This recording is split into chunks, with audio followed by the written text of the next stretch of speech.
Hey everyone, old school Pokemon here, back again with podcast episode number 18. Yeah, 18. Yeah, joined by my usual co-host, Catch 'em All Collectibles, Dan.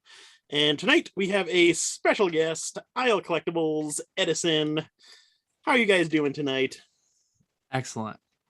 I'm doing well. I'm excited to finally talk about the questions and the episode. Oh, we're happy. We're happy to have you on. Glad to have you join us this week. Appreciate it. So, guess we'll hop right into the questions to begin with. Yeah, so first question comes from Pokey Martin, and it's an interesting one that I've kind of thought on. So getting subgrades with CGC or BGS, how does that affect the grade? I feel like if you go with subs and they see the 6 on surface, then you get the 7. But if there's no subs, they might give you the 7.5 overall. One thing that I've kind of wondered and struggled with is how much CGC is charging for subgrades. It almost makes me feel like you're not just paying for the ink. Like, what else is going on there? Because, like, here's a card I have here with subgrades. This one wasn't a bulk submission, but as it stands, bulk is $15 a card. Subgrades are $10. That's 40% of the grading price of the $25 grading price combined for 2 lines of ink, right? The 4 subgrades and then what they are. It feels as if they're charging way more than they should be for a little bit of ink. So is it an entirely different service? If you don't pay for it, are they grading more on like a PSA scale where they're not individually determining a numerical grade for each subgrade? I don't have the answer to that. I don't know what they would say. I don't know if anyone's ever asked them that, but to me, it just feels like they're charging way too much for a bit of ink. So I'm kind of concerned it might be a different grading scale entirely. There is I do agree with you there. I think subgrades are way too expensive, but there is a bit more that goes into it aside from a little bit of ink. They gotta enter all the subgrades into the system, which I can't see that taking much time either. So I don't agree with the fact subgrades are that expensive. I think one of the main draws of CGC is being able to have subgrades similar to BGS. And I think they should almost be a lot cheaper or included in the price of grading, and not have that price be $25 a card or whatever it is right now. But I've also always wondered that whether if you get a card graded with subgrades, if they're grading it harsher than a card that you get graded without subgrades. And I find it hard to believe that they use the exact same scale for grading with subgrades versus grading without subgrades. Just because, Pokey Martin said in the question, if you do see that 6 on surface, you'd probably wouldn't get a 7.5 overall, just in that example. But if you didn't go with the subgrades, then that grader might be a little bit more lenient. I personally think that's probably how it works, but I don't think we'll ever actually know the answer to that. I think that'd be pretty detrimental to BGS or CGC's business if they came out and said, "Oh yeah, we use a different grading scale for subgrades versus no subgrades." I think they'd always admit that, yeah, it follows the same grading scale, blah blah blah, all that stuff. But that's what I think on that question. You have anything to add, Edison? Yeah, you Dan and you both kind of mentioned like the price of subgrades, and I want to make sure that we're aware that we bring up too that like BGS pricing makes absolutely no sense at these tiers. Like if you submit, I think their tier right now is $120, $130 is the BGS, the cheapest tier open for no subgrades. If you want to send that same card with subgrades, it costs $260.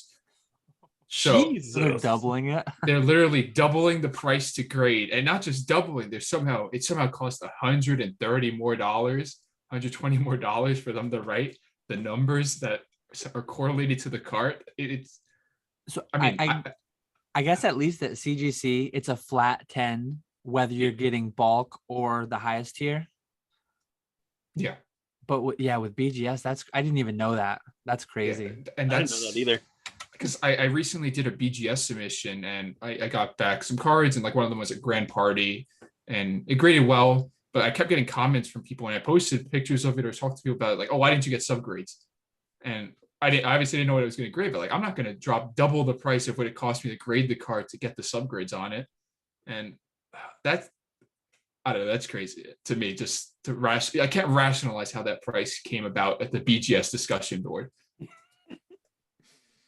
I don't know how anything comes about at their discussion boards. Because if they make an argument that we charge more because it takes longer for any reason, well, if it's taking longer, I mean, Nick did mention it's a little bit more data entry on top of the ink, but I don't think that would double the amount of time. Like, I don't know. That's crazy, because if you're grading on the same scale, like this Alakazam has 9, 9, 8.5, 8.5. Yeah. Well, the grader would have to go over the card for all 4 aspects, keep track of all of them in their mind, and then put it through the algorithm in their head. So like, whether they're writing it down or not, like, they'd have to keep track of those things, still do all the same mental calculations to come up with the final 8.5, because like this one's a borderline 8.5. If one more of these was a 9, it would be a 9. And if corners or edges were a 7.5 instead of 8.5, then it would only be an 8. So yeah, I don't know. It's a really strange thing. I think like one note that I agree with BGS on, and just how they do it is, if the card gets a 10, then they give it subgrades no matter what. And I'm kind of disappointed that CGC never adopted that, because it really just makes sense. Like, if you get a pristine 10, I would ideally like to know the subgrades, even if I submitted it without, because maybe that, I remember a big discussion in the past, like maybe that pristine 10 could be a perfect 10. Mhm. And I mean, that's obviously a huge deal. And like, you could submit a card to BGS, and we know people who submit cards to BGS, no subgrades, and they end up getting black labels. Yeah. And that's, I understand like that a lot more, because subgrades do matter. But and the note for CGC, I think it's like you said, Dan, they still have to mentally note what they're grading each of the 4 criteria. But I also feel like if they're not writing it down, it creates like, this is like all like speculation and like pseudoscience, but maybe it's like, oh, there's no paper trail. Nobody can check me if this is right. So like, I rounded up half a grade, I rounded down half a grade. Who cares? Who's gonna question me on this card if there's no proof of it all? Yeah. Yeah. So yeah, I think that's everything for the first question. The next question comes from L Dubs. With this talk from Nat about opening a PSA office in New Jersey, do you know if PSA allows drop-offs at the office for grading? Also, I've been considering using Troll and Toad EVO, but wanted to know what you recommend as a. I guess we should split these two. So Yeah. I did have to Google this. PSA does own a property in New Jersey already, and just Google it. PSA drop off New Jersey, Woodbridge, New Jersey. I think I said it was. Yeah. Looks like it's probably due to COVID and all that. It's like appointment only, and I don't think right now they're only open for express and up, but it did mention something about certain values, certain minimum quantities. So I would just divert you to their website, and then I think they ask you to call and schedule an appointment or something. So that is an option apparently, though. I just thought of this while you were answering the question. That office in New Jersey, is that actually for cards? Because I know they do have an office in New Jersey for autographs right now. Maybe it's just the DNA stuff, the PSA Yeah, DNA. Yeah. I'm not entirely sure. But the way that Nat made it sound in a recent podcast, I think eventually we were talking about this pre-recording, but like Edison mentioned, they do stuff in Japan right now. They're talking about a UK office at some point. I think the longer term goal is to actually grade cards as PSA in New Jersey as well. Yeah. Yep. I don't know if you had anything you wanted to add to that part, Edison, or if you wanted to get to the next part of that question. Nothing, but I pretty much have the same ideas like Nick. It's like they can have the office now. I'm just curious where they go in the future. If this is, because if it's impossible for everything to be processed through just one location in California, that if they want to scale and they have all this money coming in, like it rationally, like they have to open up more locations, more facilities to process stuff. It's just, that's where they have to go from here. Yeah.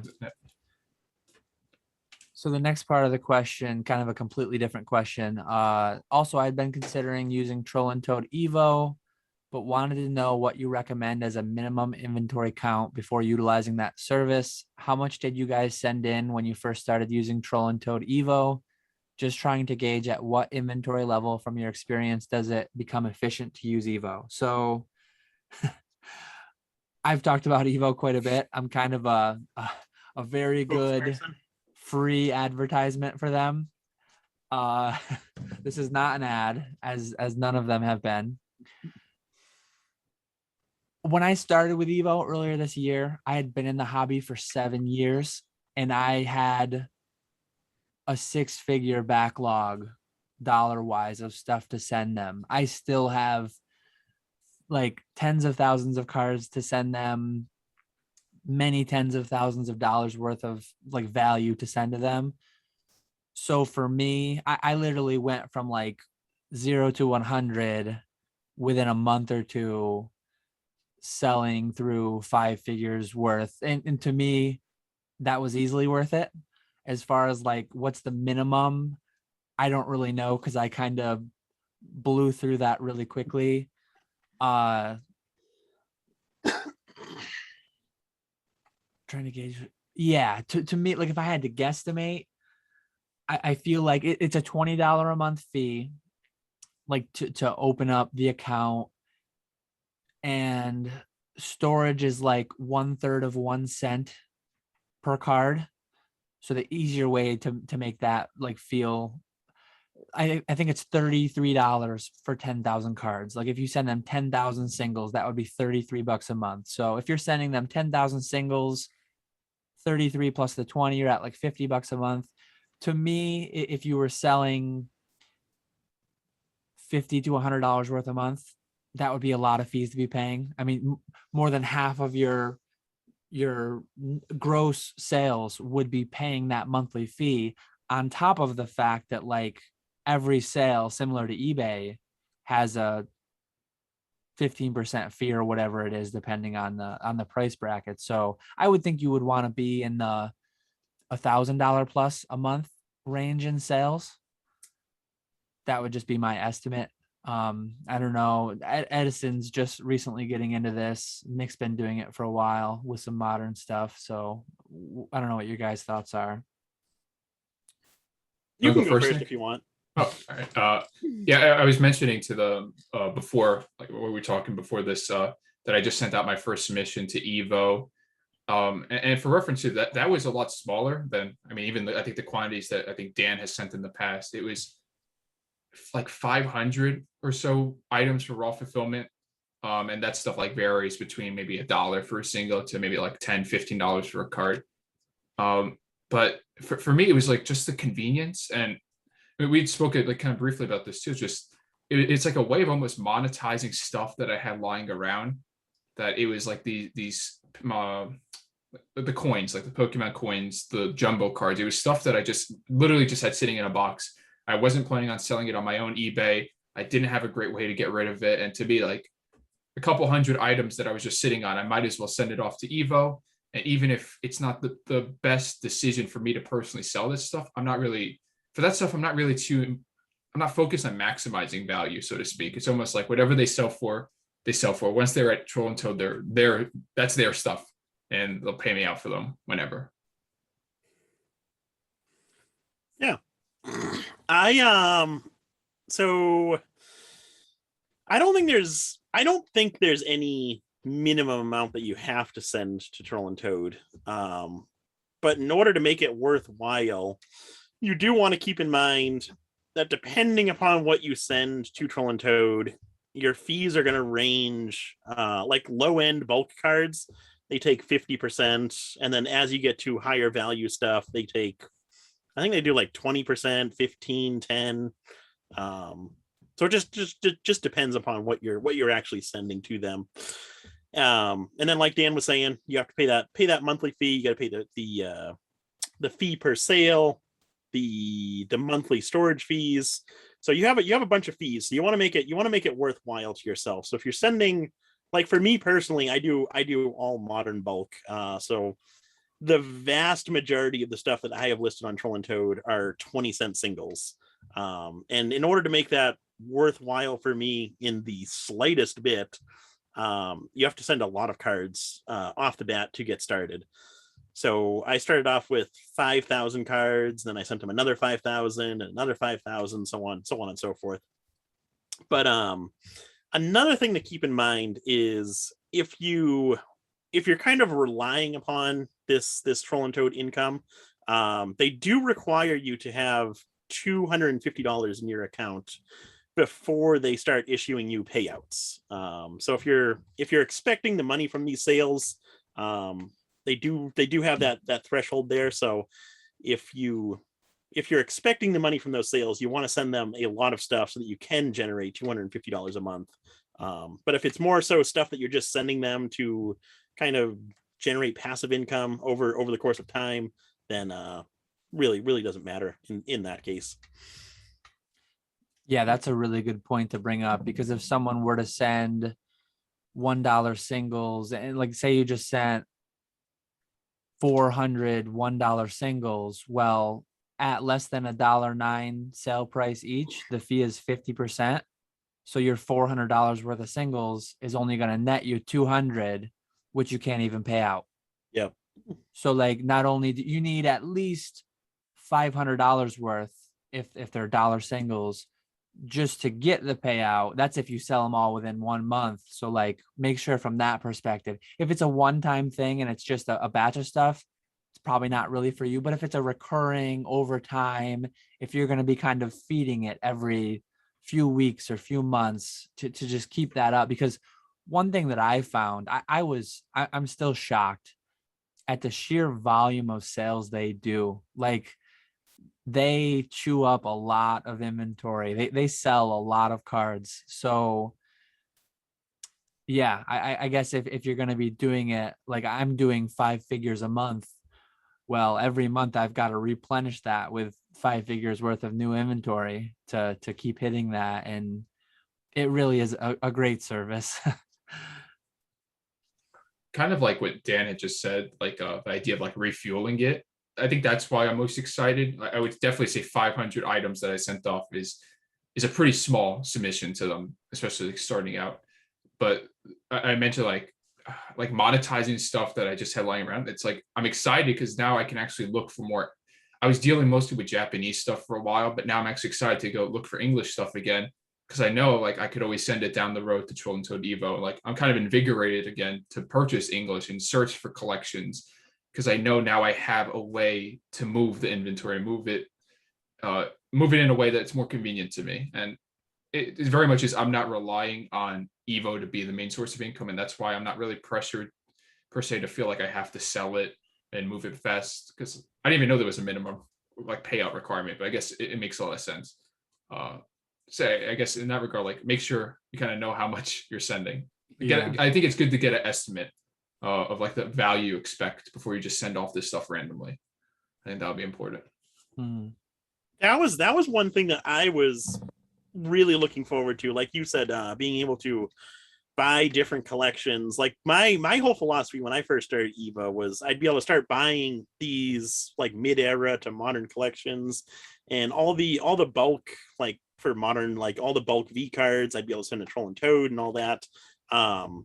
Which is a great system to be able to do that. I kind of changed paths a bit and took the hard road and sell all that stuff myself now. But it is a great opportunity to just be able to send all that kind of stuff to them to have them deal with and sell for you.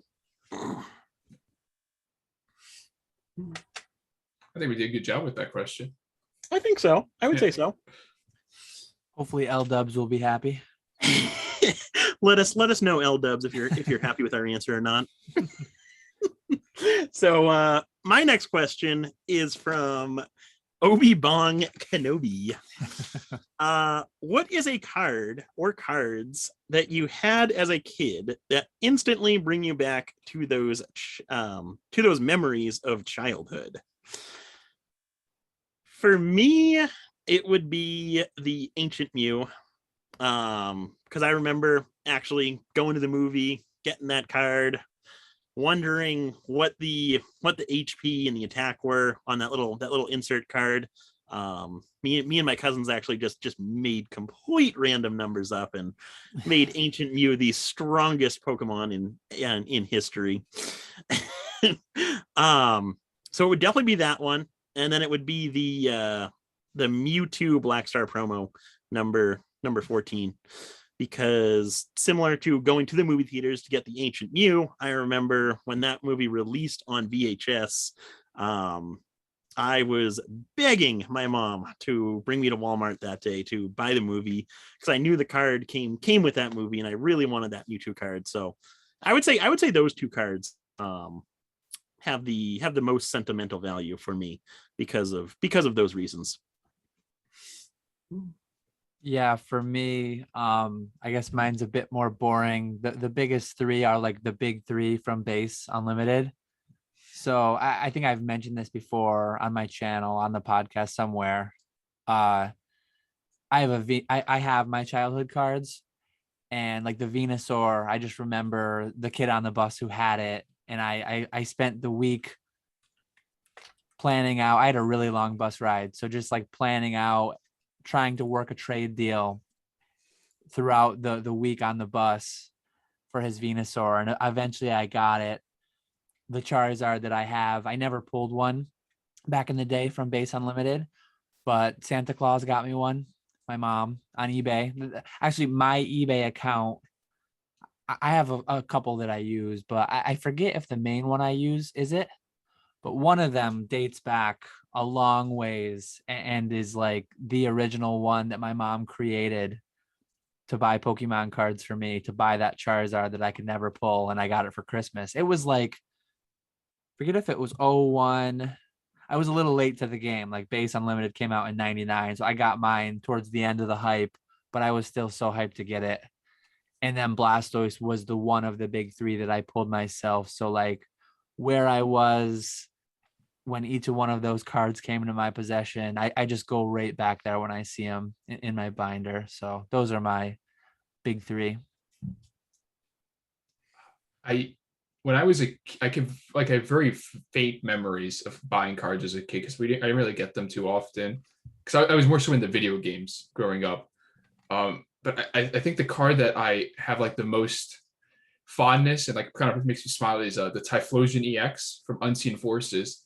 And not because I ever had a copy, but because I really liked that card as a kid. And I remember, I forget what year this was, but I was super I couldn't get cards, like buying them from the store. So I would always be fascinated with the idea of making my own cards.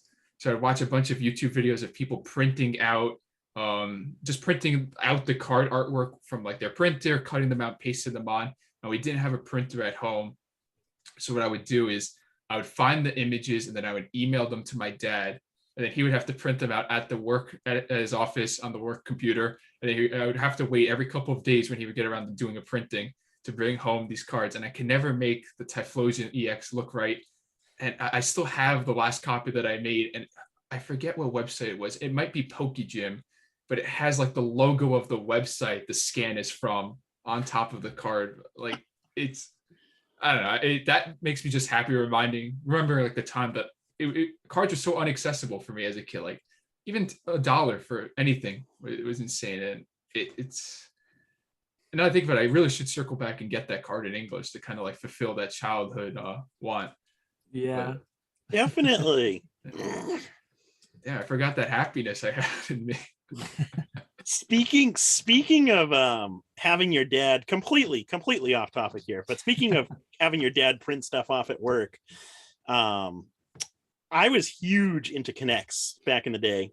and like the biggest Connects model they had was the roller coaster, and the box came with one instruction booklet to build like one model of the roller coaster, but then there were like 3 other versions that you could build using the same pieces. So I had my dad print those instructions off, and it was like a 400-page color document. And that's how Nick got his dad fired. Stealing company resources. Like, oh my God. Oh, that's funny. It felt like mystical at that point because like I just didn't know how emails worked. I didn't know how printing works. So like I had to outsource all of that. I remember like even to play Club Penguin online games, I didn't have my own email. So I had to use my dad's email, and he told me accessed it from work. So I had to make times were a lot different than as a kid. Oh yeah, for sure. Crazy how far we've come. It really is. We were just talking about like how at this point you could do anything online that you want, like even signing up for like legal stuff, you just do it online, and how much the world has kind of progressed. That might have been around then too, just weren't aware of it as a kid. But I very much think the internet's come such a far ways from what it was in like the early 2000s. Oh, for sure.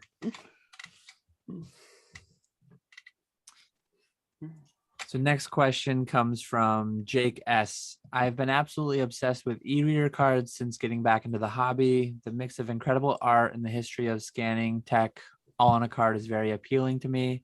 My question is, are the print runs for those sets really as low as everyone says? And what was the cause of these lower print runs? The die down of the 1999 to 2000 craze, the odd look of the cards, Wizards closing shop, or all of the above? Anything else? Very interested in what both of your experiences are with Pokemon during this era. Thank you. Nobody knows, unfortunately, or at least the people who do aren't going to tell us. Wizards of the Coast, I'm sure some high executive there has data somewhere, like early Magic. They came out with what was printed for Alpha, Beta, Unlimited, Arabian Nights, all those.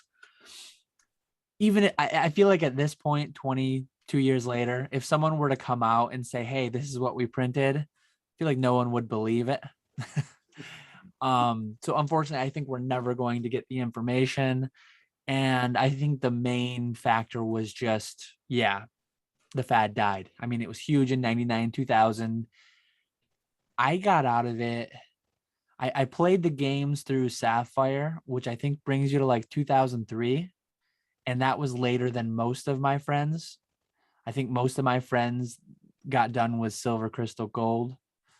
But like I stopped with the cards at Gym series. I didn't even get into any of the Neo cards. So it just stopped being a thing for the most part. And that was the main contributing factor, I think.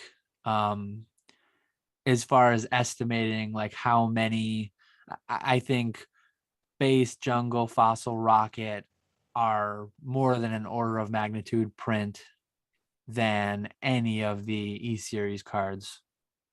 Complete guess. So not worth anything, worth as much as you paid for it. I would even say the Neo series are printed much more than the e-reader series, because even like bulk collections that I've bought over the years, there's a ton of Base through Team Rocket, there's a decent amount of Gym through Neo, and then e-readers to find in a bulk collection are next to impossible. I've rarely come across bulk collections that had a ton of e-reader cards in them. So I do think the scarcity of those cards is genuine. I don't think it's just a case of one person having pallets upon pallets of these boxes sitting in a warehouse or anything like that. But as far as reasoning why, I think it's just what Jake S mentioned in his question, just kind of the all-time lows of the hobby. People starting to get out of the hobby at that time. Me personally, I never got into the video games. I've actually never played the video games growing up as a kid. As far as the cards go, I collected from base through fossil, and then I specifically remember Team Rocket coming out. And again, my mom took me to Walmart to get a pack, and I was not a fan of their dark Pokemon at all. So I got out of Pokemon the card game after with the release of Team Rocket. I didn't make it to the gym series like you did, Dan. One way of phrasing it, I didn't make it to gym series considering the age of the set, and whereas I didn't make it that far along 25 years ago that it was. Do you have anything else for that question? It's in that, like, the specific time frame that he gave, 1999 to 2002. I mean, I would have tapped out that era at 2 years old. So I don't collecting cards back then. Sadly, no. I wasn't hustling as crazy at 2 years old. I should have.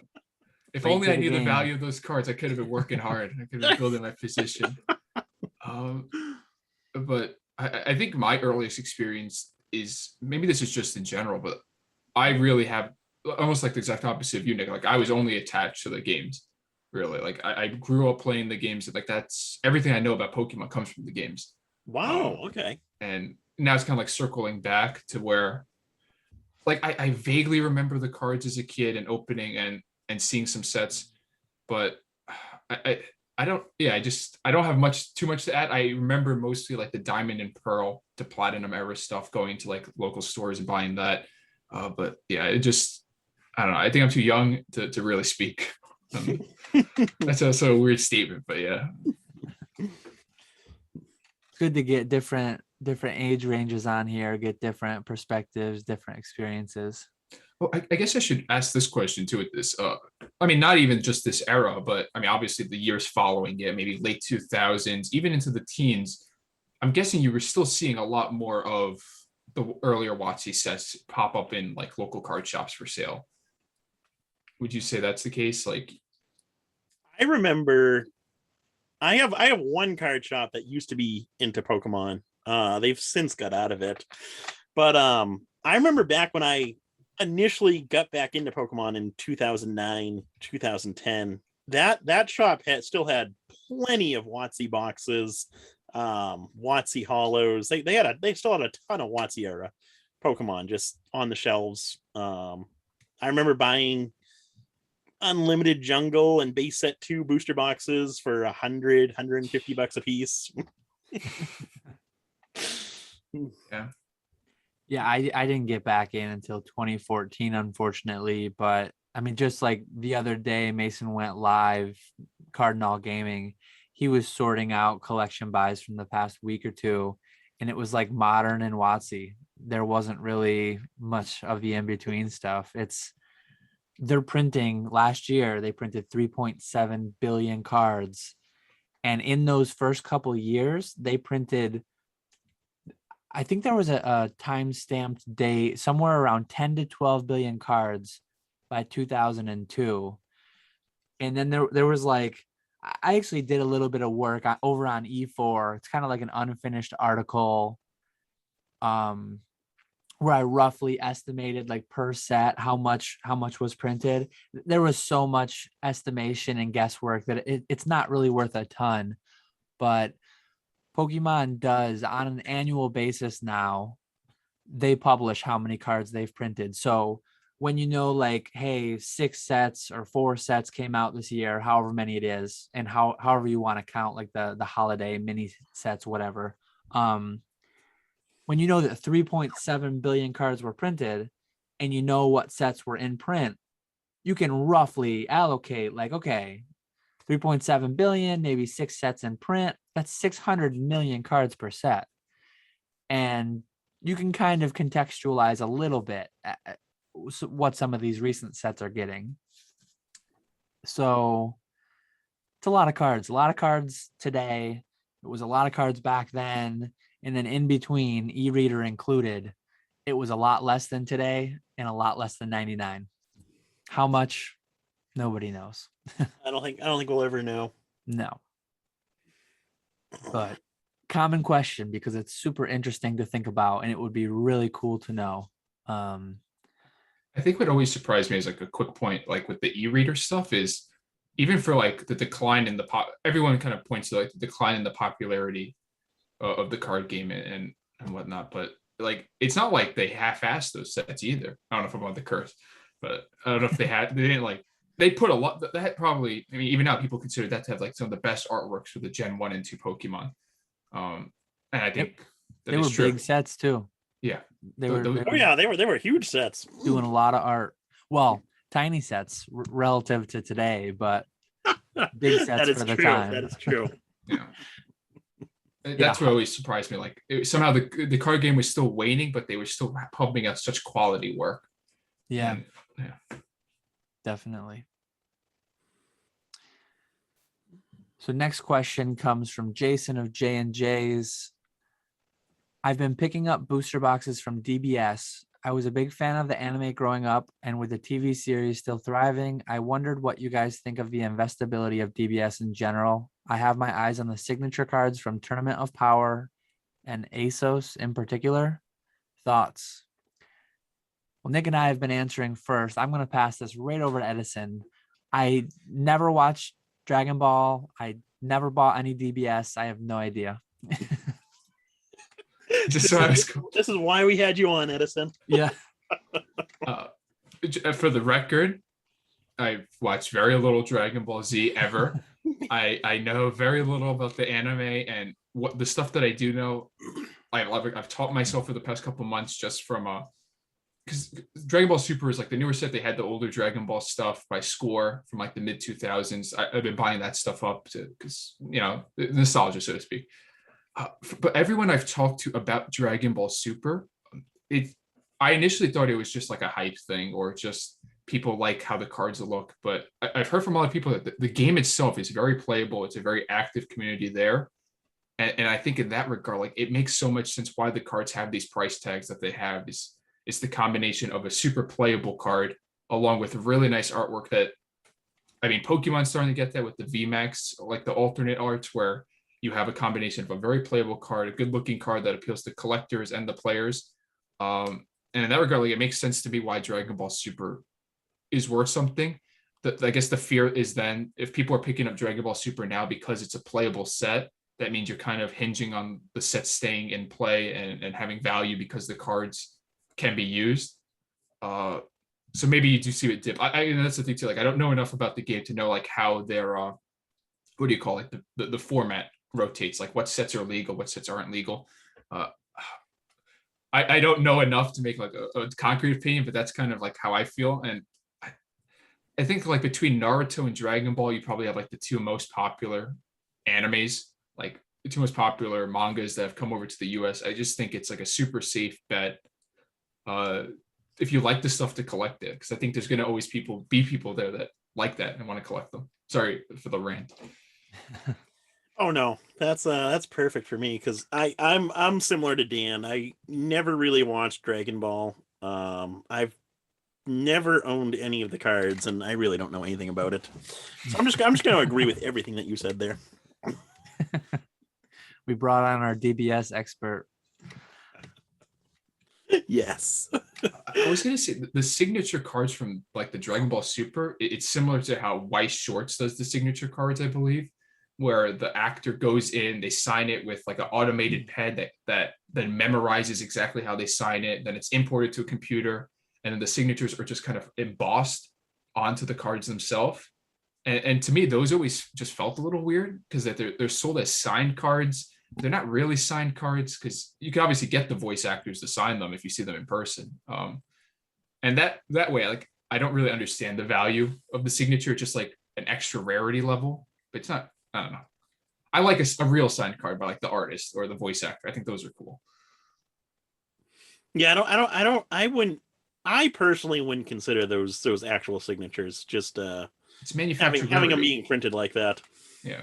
Signature's got to be the old school with the Sharpie, going to actually meet the person. A ballpoint pen, like some of the old signatures I've seen. There we go. Oh man.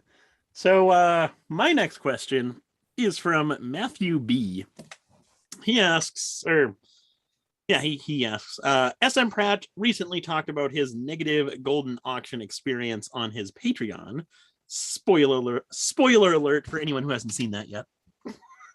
And I was wondering if you guys had any thoughts on that experience. I did watch that video, and I was pretty shocked by how they, I guess for context for people who haven't seen that. So SM Pratt purchased 3 or 4 lots from the Pokemon Saves the World box break. 4 lots? Yeah, so he purchased 4 lots from the Pokemon Saves the World box break. He wasn't able to attend the actual event, so he had the packs opened there, and then they shipped the packs to his house. And apparently, they shipped all of the cards. I think he said they were sleeved, but they were all kind of just thrown into a sandwich bag and sent off like that, really with no protection.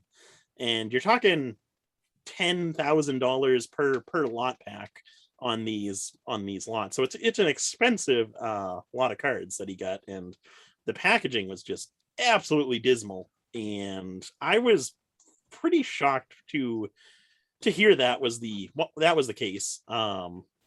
You would think Goldin Auctions would have would know to package their stuff better. I don't know what happened there, but I would have been pissed if that were me.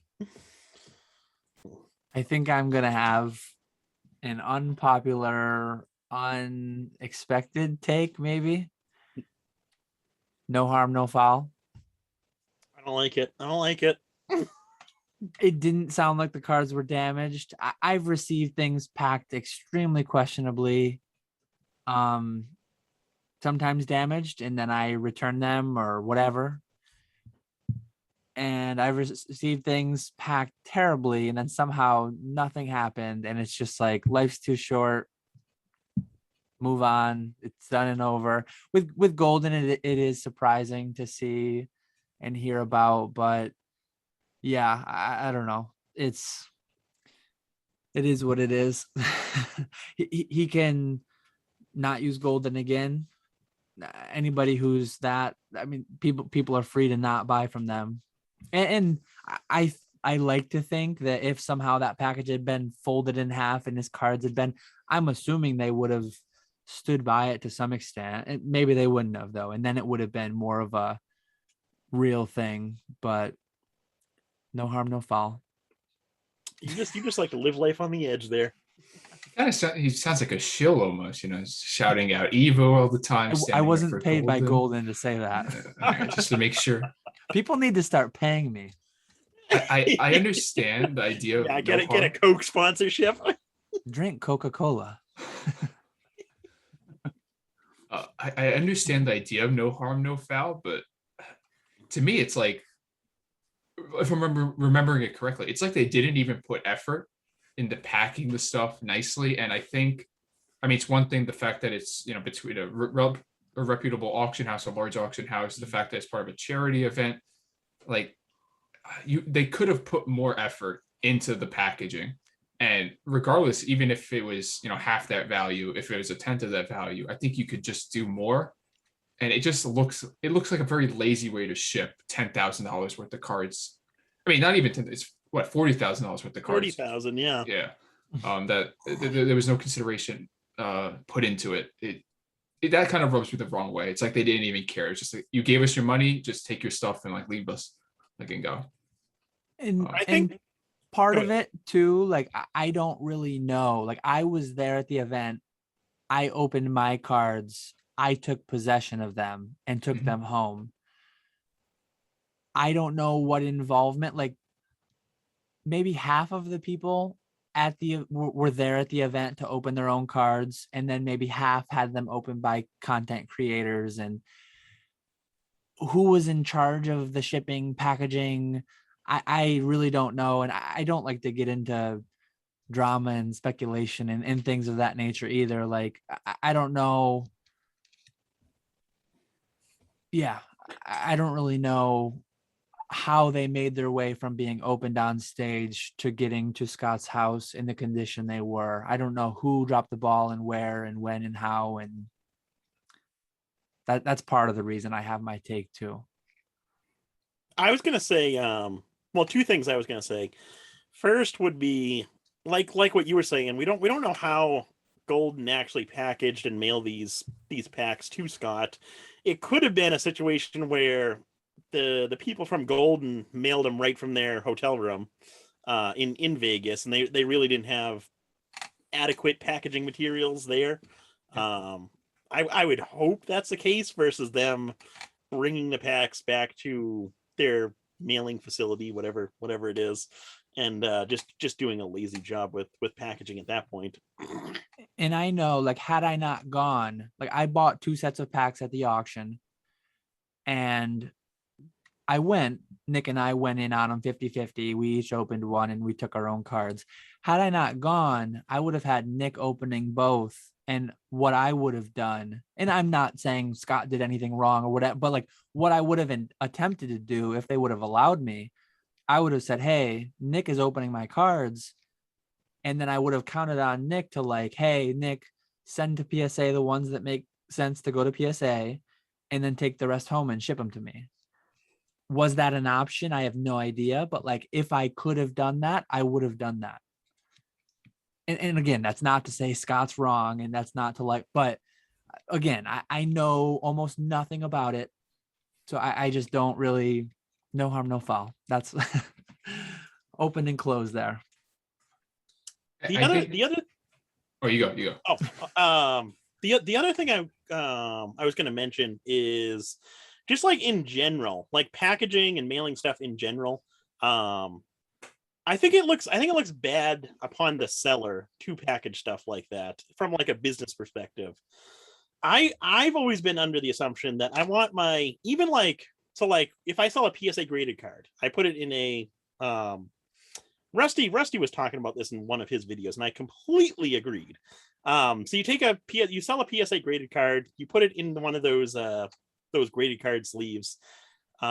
Instead of like sealing the sleeve like loosely, where like the card can like move around and jiggle inside the actual sleeve, you gotta put those sleeves on tightly so they look nice. They don't jiggle around or whatever. That's one of my biggest pet peeves right there. Is just like getting packages that don't look nice. I cannot stand the way you packaged those Machamp and Staryus. No. I have like 20,000 of the cheap old baggy ones, and I'm using them until they're gone. I got that package from you and I burned your business card because I'm never going to purchase from you again. Oh man. I'm right with Nick there though. Like, I think how you package stuff is a pretty important part. I'm not saying your bags are wrong. I think the fact that you even throw them in a bag is fine enough for cards generally. But I mean, we're not talking about cheap stuff. We're not talking about like a small one-off auction. Like, this is not some random mom and pop, pop-up store. Like, they knew, I think, going into the event what they were doing, that they knew the value of the packs, what they'd sold for. And I'm not going to blame the shipping department at Goldin. I'm not going to blame like the low-level employees. But I really think if you're organizing this big event, this charity event, it's supposed to be a big deal with big news in the hobby or for Pokemon, you could take more steps to present the stuff better. And I think you could have, I mean, I'm almost like a theatrical person. Like, what if they did envelopes that just said like, here are your cards from the submission, and threw that in a bubble mailer? That would still present a lot nicer. And just because if I'm not mistaken, everything was just kind of loose in a bag at the bottom of the bubble mailer, right? That's what he made it sound like. Yeah. It's just, I don't know. It would just rub me the wrong way to spend that much money. And to feel like they didn't, as I said, effort. I think effort goes a long way just to make people want to come back and shop with you again. If you package your stuff well, I think that's a big part of it. One thing that it's been a long time since I've had the issue, but like when I sell a card, if it's over like $1,000 lately, I'll put it into a small flat rate box. Mm-hmm. But if it's under $1,000, where are they? I use like a 00 padded envelope. I have them right here. I use the same. I use a quad zero padded envelope though, that it goes into first, and then it goes into the double zero. So it's double padded envelope, and that's it. If it's between 500 and 1,000, I've got them right here too. I have like a cardboard sheet that I just wrap the slab around, and then it goes into the bubble mailer. But if it's like $400, it's literally the slab in 2 bubble mailers, and I've had people receive them. Oh my God, I spent $300 on a card, and you sent it in 2 10-cent bubble mailers. And I'm like, oh, very sorry. Can you send a picture of the damage? Did it get cracked? Oh, it's perfectly fine. Yep.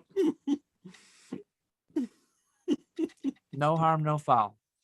No, I think I do the same thing. I do $500 and above. I'll put it in a box, but below 500, everything goes bubble mailer, and I think that's fine.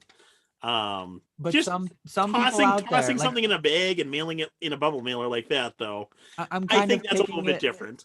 I'm taking it to the extreme to an extent, but like I've had people very mad at me for not doing more when nothing bad happened. And it's like, hey, look, had it been cracked, had it broken, I've shipped several thousand of these this way.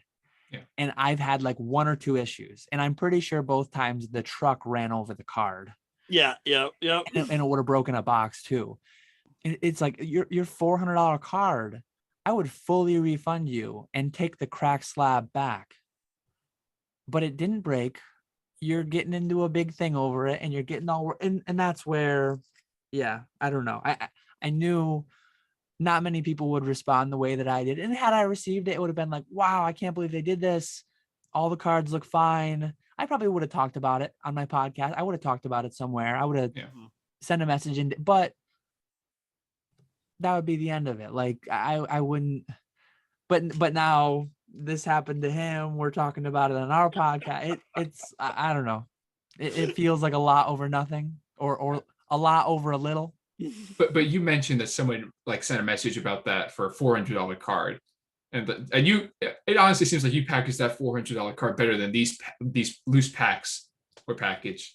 But just like I rationalized as like he actually essentially spent 100 times that, like 40,000, and got no improvement in quality of service. So I own 4 Pikachu number 1s. For not number 1s. 4 Pikachu 1 through 4. You wouldn't believe how I received some of those. But I guess the flip is, if you ever were to sell them, how would you package them? Those cards? Oh, if and when I sell a $40,000 card, it's double bubble mailer with this into a small flat rate box, into a medium flat rate box, overnighted, registered mail, or overnight. Yeah. But again, like if I do double bubble mailer and just send it and it gets there fine, I don't think you're gonna have a pissed off customer. I don't think they should be though. Like I literally, when I bought a number 2 Pikachu, they overnighted it via UPS, and like these flat rate envelopes, it was the UPS equivalent of this. And it was a number 2 trophy Pikachu in a top loader in this huge thing. Yeah. Jesus. And it was folded in half. But just to say it didn't get damaged, it just because no harm, no foul. It didn't get damaged, and it got graded a PSA 9. And I didn't bring it up with the person I bought it from. It was like, had it came and been bent, it would have been a huge, massive, monumental thing, and I would have gotten all or a lot of my money back. No harm, no foul. It's in my collection as a PSA 9 today. I've never told that story. I didn't take a picture. I didn't send it to anybody. And it was like, it could have been bad. I think I bet your heart dropped when you saw that. I have the envelope somewhere because I kept it. But to be fair, it still stands out to you as a time where someone didn't do a good job packaging. Like that's how you remember it. And I think that's how I haven't thought about it in a long time, and I honestly like this made me think of it because it's like an analogous situation. But And now because of that, you're gonna have to go to therapy because now I'm gonna have someone didn't nightmares package again correctly. tonight. PTSD is gonna kick back in. You're gonna have nightmares. Yeah. I would say we thoroughly answered that question. It's a good discussion. So our next question came from Kai, a regular, Kai O. I'm thinking of buying tons of really nice mint cheap hollows such as Tag Team, Shiny Star, ETC, and the cheap VMAXs and alt arts, less than $1 each, and CGC grading them. Just got back a heap of Tag Team hollows that are CGC 9.5s and 10s, and they are stunning for 18 a pop. Can you discuss the feasibility of this play? It was a lengthier chat, and actually earlier on in the question, he talked about like expressing, like a lot of cards have been surprising to me. A lot of cards have been expressed through PSA from like celebrations. So he was kind of talking about paying 150 a card, grading some of these cheap modern things from celebrations, and then kind of contrasting that with grading the cheap stuff through CGC. And I think both of them are feasible. I mean, people are clearly doing both of them to some extent. I like the CGC play a lot more just because the paying $15 to grade a $1 card feels a lot better than paying $150 to grade it. Your risk is lower, but I guess the potential reward too. I mean, people who express through those first couple Charizards that got over $1,000 a piece. I don't know what the 9s were getting, but like Celebrations Charizard was 100 or a couple $100 raw out of the gate. You pay $150 to grade it, and then you get over 1,000. In hindsight, that was a good. In hindsight, that was a good play. People were selling the 9s on Facebook for like $500-$600. In hindsight, then that was a very good play. It's just not one. I feel dirty paying PSA $150, especially on a single that should be double or single digits in price. I just can't bring myself to do it. So personally, I like the cheap CGC play a lot better. Grading 9.5s and 10s, you're doing better than I am, because I chucked out a lot of cards. Like I mentioned this in my most recent PSA return, and Edison actually has a good one too about how CGC grading with them feels bad. I chucked out cards to PSA, like very little pre-grading, if any, 9s and 10s, occasional 8. I chucked out cards similarly to CGC, and it's like 8s and 8.5s, the occasional 9, extremely few 9.5s, no 10s. It does not once feel, in a blue moon you get a 10. Yeah, it does not feel great. So if you've got the eyes, and if you're capable of like hitting high 9.5s and 10 rates, then it's an amazing play. Because it's even, I'm shocked at how well I'm selling some of my 8.5 WotC non-hollows and 8.5 like Evolutions ultra rares. I'm kind of shocked. My cost basis is even lower because I got them in back when you could grade with subgrades for like $11, like the dealer pricing. So yeah, I lean heavily towards the CGC bulk play over the PSA Express. I don't know where you guys are at on that. If you want to take this one, you can. No, I want you to go, Nick. Oh, okay. I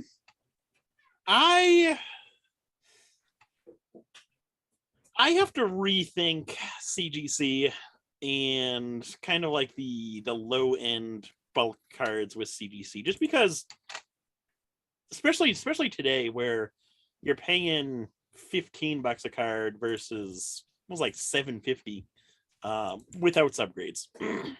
But so now you're paying so much per card, and CGC doesn't quite realize get the prices that PSA cards get.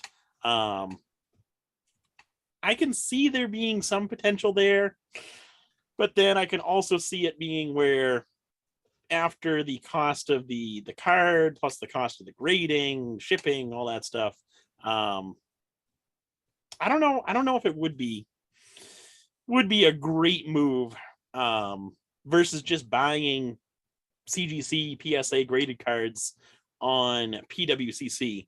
I think that's the play right there, is to buy all the CGC 9.5 PSA 10s, just like the junk modern cards that nobody wants to bid on. There were a ton of auctions last block that went without bids for $10 a piece, and I think you could almost do better on that than having to take the gamble of getting the cards graded and all of that stuff. But if you did want to go the grading route and do kind of this venture, I would say CGC over PSA right now, just because of the cost. It probably really wouldn't be beneficial to send cards in at $150 a piece, where 15 isn't as bad. But that's what I got for that question. Yeah, I think just the cost of express grading them right now is just too high to justify. There's very few modern cards that after paying $150 to grade, even in the 10, are really worth it. And I mean, the example we have with like the celebrations and even like all the new set secret rares and alt arts have like that little bit of a huge spike on release, with the first to market having that big premium, but that settles really fast. And then at that point, you're pretty much like, like holding a ticking time bomb. Like, you got to dump this item before enough people have gotten them back from Express to justify like the real. And even then, the prices for all this stuff is not close to where it's actually going to end up. Like, I don't know. I think of like the Champions Patch Charizard. I think on release in PSA 10, those were over $1,500 a piece.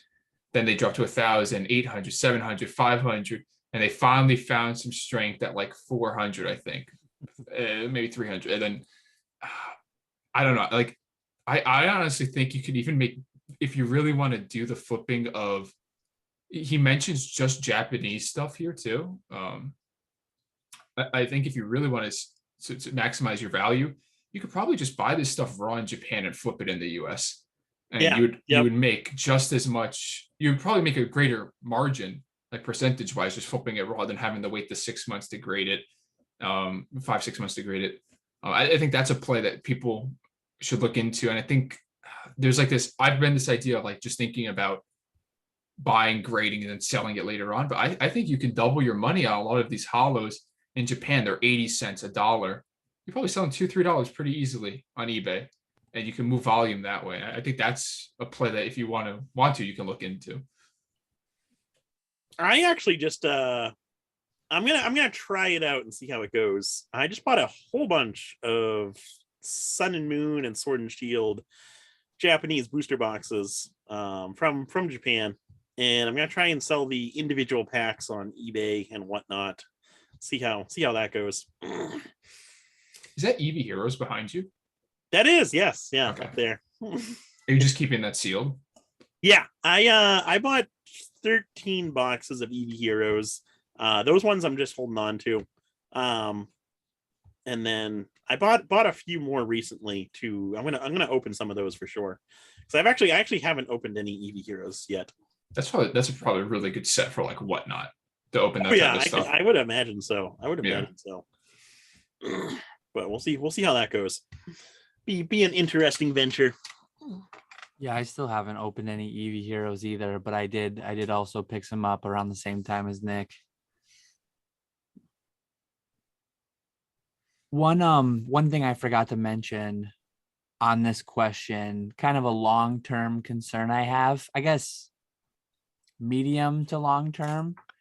If PSA is actually, I mean, right now they're grading at a pace of roughly 10 million a year, which is a lot. If they actually scale to 20 million a year, as Nat has recently talked about,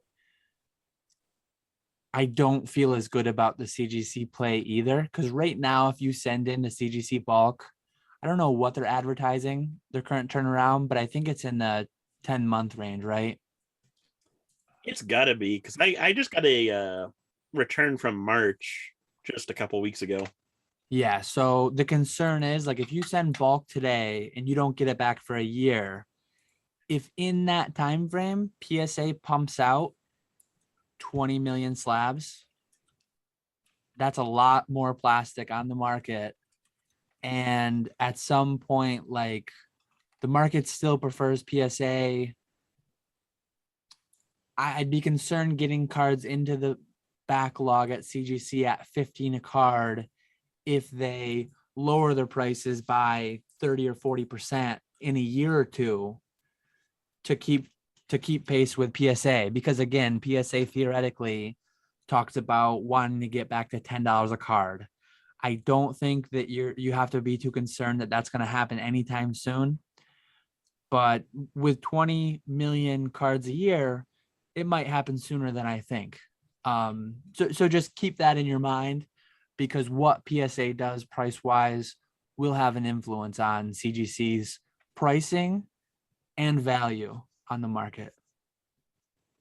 And that's kind of why I was recommending just maybe looking the selling it raw, making your margin there, is because then you don't have to even like express. I mentioned like express grading is like holding that time bomb.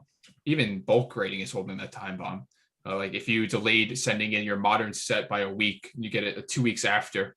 The original people that sent them and got it, like that stuff can drop really fast. And then comparing it to what other submissions are coming out, there's a lot of stress, I think, with having the grade and volume right now. And I think you take a lot of that stress. I don't know. I think raw is like something that people don't really appreciate as much, but maybe that's just me. Yeah, there are some cards that I'm getting back right now. Like I mentioned, EVO, Evolutions, CGC 8.5s. I listed some the other day and it's like, okay, the lowest listed on eBay is 25. I'll go 24. Well, then I look at the raw card price and it's like, well, that's an $8 card. If I had just sent that to EVO back when I sent it for grading, it was probably a $12 card then, and I could have netted 10. Now instead, I'm selling it a year later, having spent 10 to grade it, and I'm only netting 5. So it's like there are definitely a reasonable amount of cards I sent to CGC that I'm regretting having sent. I'm still doing fine on them, but I would have done better just selling them raw. The Champions Patch Charizard I mentioned too is exactly like that. Like I think what I ended up getting for the card in PSA 10s, what they ended up closing out for, was less after fees and then grading costs than I could have just sold the cards for on release raw. Yeah. And like I didn't think that was possible at the time because like there was all this hype and stuff. But I think it's like a funny lesson to kind of see like grading something doesn't necessarily mean you're adding any value to it. Mm-hmm. Oh yeah, that is for sure. So I think we're to our final question for the podcast. Tuz94, a new viewer, he mentioned, just recently found us. How do the markets for Europe and the US compare? I live in the Netherlands and I've not looked into it deeply enough, but from what I saw, I have a feeling it's much more difficult to sell off cards for a price here that is comparable to what they are going for in the United States. Also, do collectors care much if the card they are buying from me happens to be a Dutch version of a Pokemon card as opposed to an English one? I have plenty of both. I'm curious what you think about this. So I guess I'll use this quickly to shout out one of our viewers, IsleCollectibles. He operates out of Europe. Is he Netherlands? Do you remember? He's Netherlands. I was going to say, I think he's actually Netherlands as well. So check out his channel. You guys might be next door neighbors. Check out his channel. Yeah. I was literally just pulling up his YouTube channel because I wanted to figure out where he was from. Because I was going to use him as a reference too. Yeah. So get in touch with Celebi. Check him out. Give him a follow, subscribe, all that. I think he does really well. He has a lot of nice purchase videos. one thing that's kind of weird about international sellers is I think they have more hurdles to get over at the start, and they have kind of more difficult markets to operate in.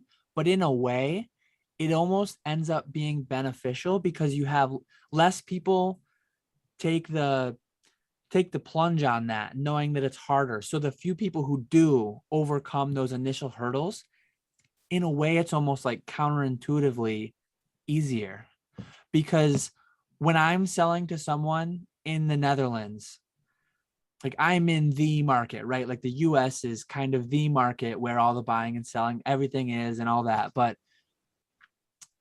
for a buyer to buy from me, they have to pay like 20-30% VAT, whatever it is. Whereas if they buy from you locally, not only do they not have to wait for the time that the GSP takes to get it to them, they don't have to pay that 20-30% VAT to their government. So you've got, at least from what it seems, a more restricted market. And as far as I understand, like a card that I could sell for 100 might sell for 120 or 130 locally there. So in a way, like it almost sounds as if you're asking, will cards go for cheaper? I almost think they might go for more. Like they'll be less liquid, there's less of a buyer pool, but you'll kind of get that extra amount on the fee savings. So I think that's kind of the case. I know some people who operate pretty large in like Australia as well, and I think it's kind of a similar story. It's just more of a restricted market. So the people who do go for it, it really works out well for them a lot of times. As far as the last part, do collectors care if the card they're buying happens to be Dutch versus English? I think people care a lot. I collect English, a little bit of Japanese promos, but like if I'm filling out my binder or buying a card, I want an English one, not a Dutch one. So on that point, like I think that matters a ton.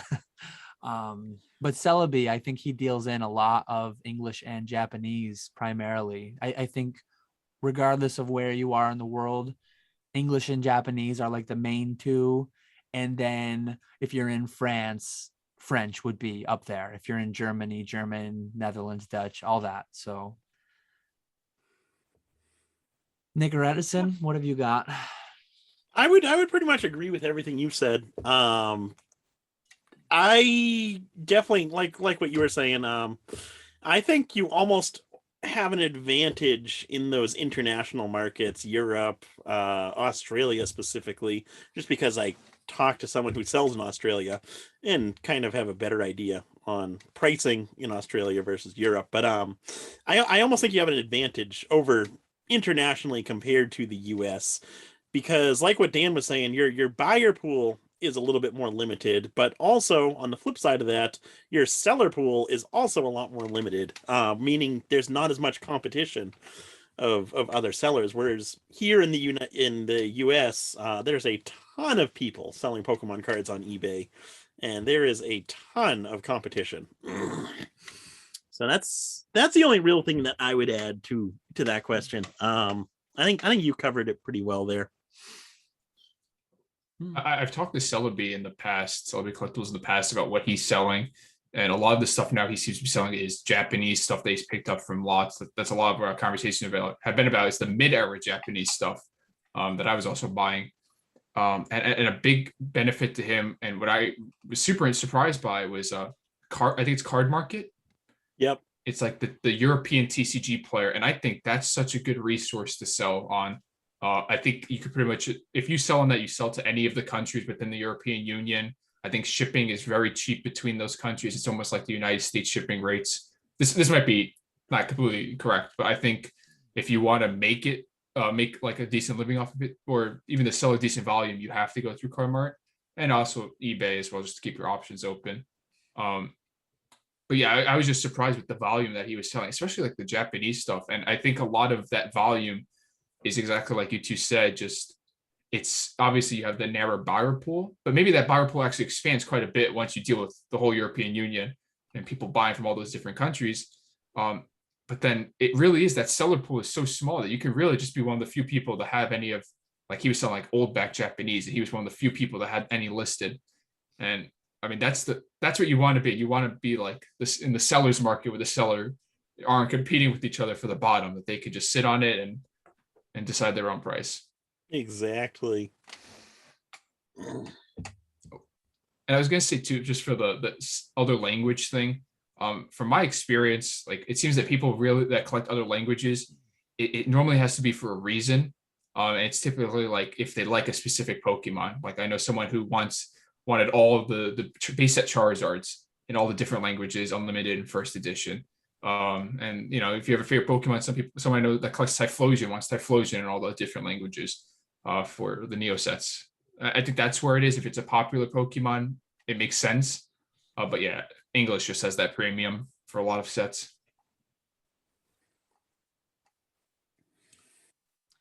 I think that closes out the Q&A portion then. Ooh. And I don't know if either of you have any topics you want to chat about. We only had one note. I don't know if you want to jump right into that or. Yeah, we can talk about that one. Give me time to think up a question or something. Yeah. So we'll start there and see where we go.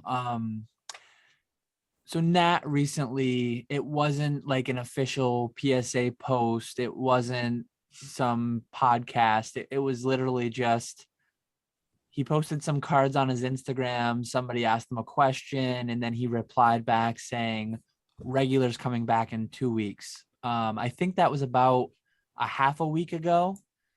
So that would put the return right around Thanksgiving time.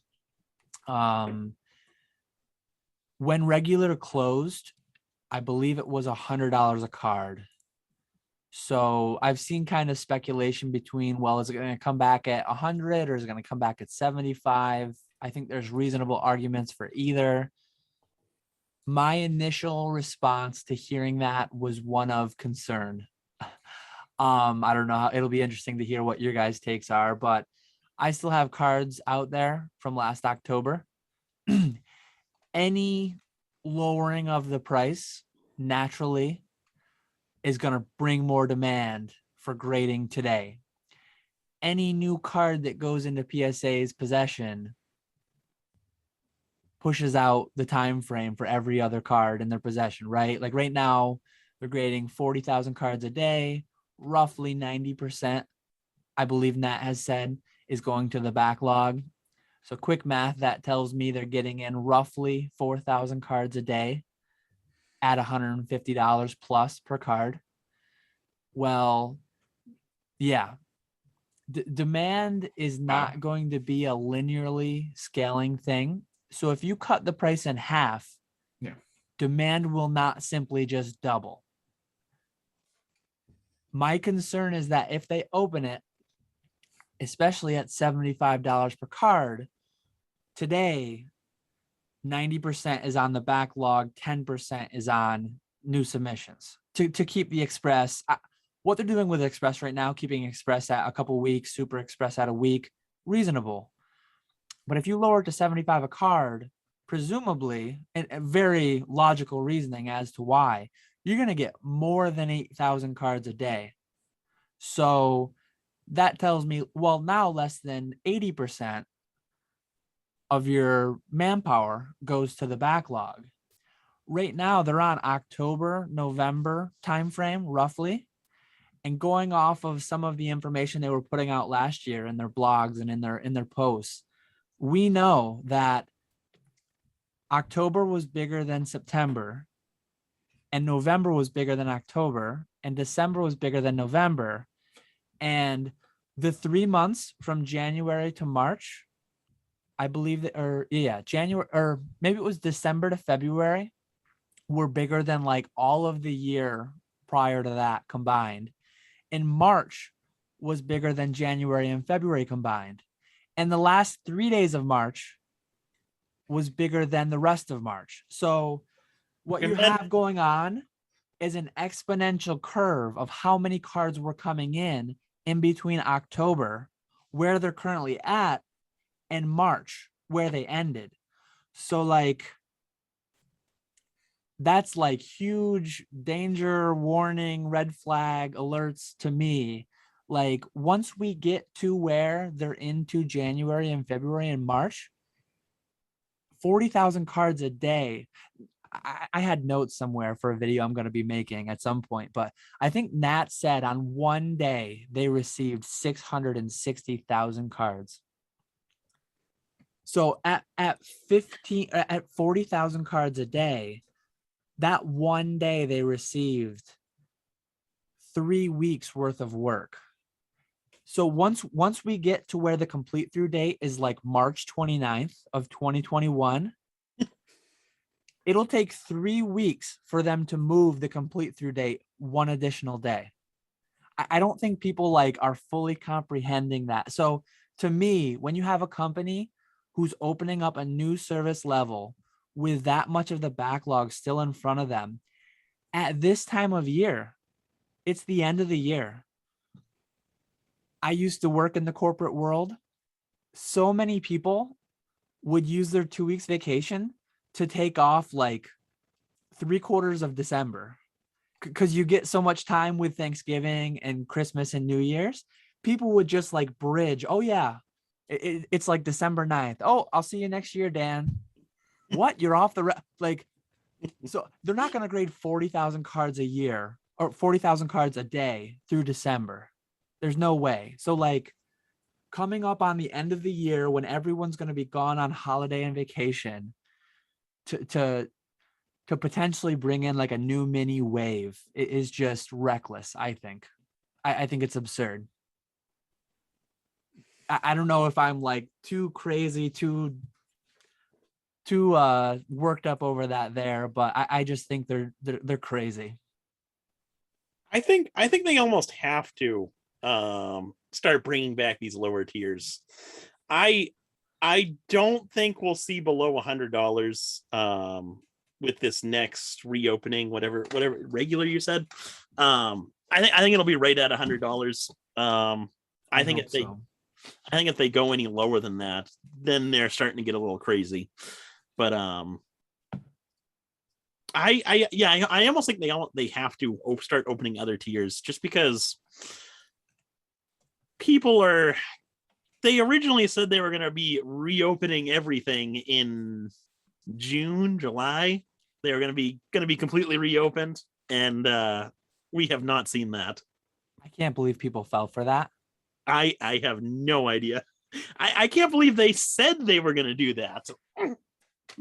You know, one thing that's like crazy, like celebrations.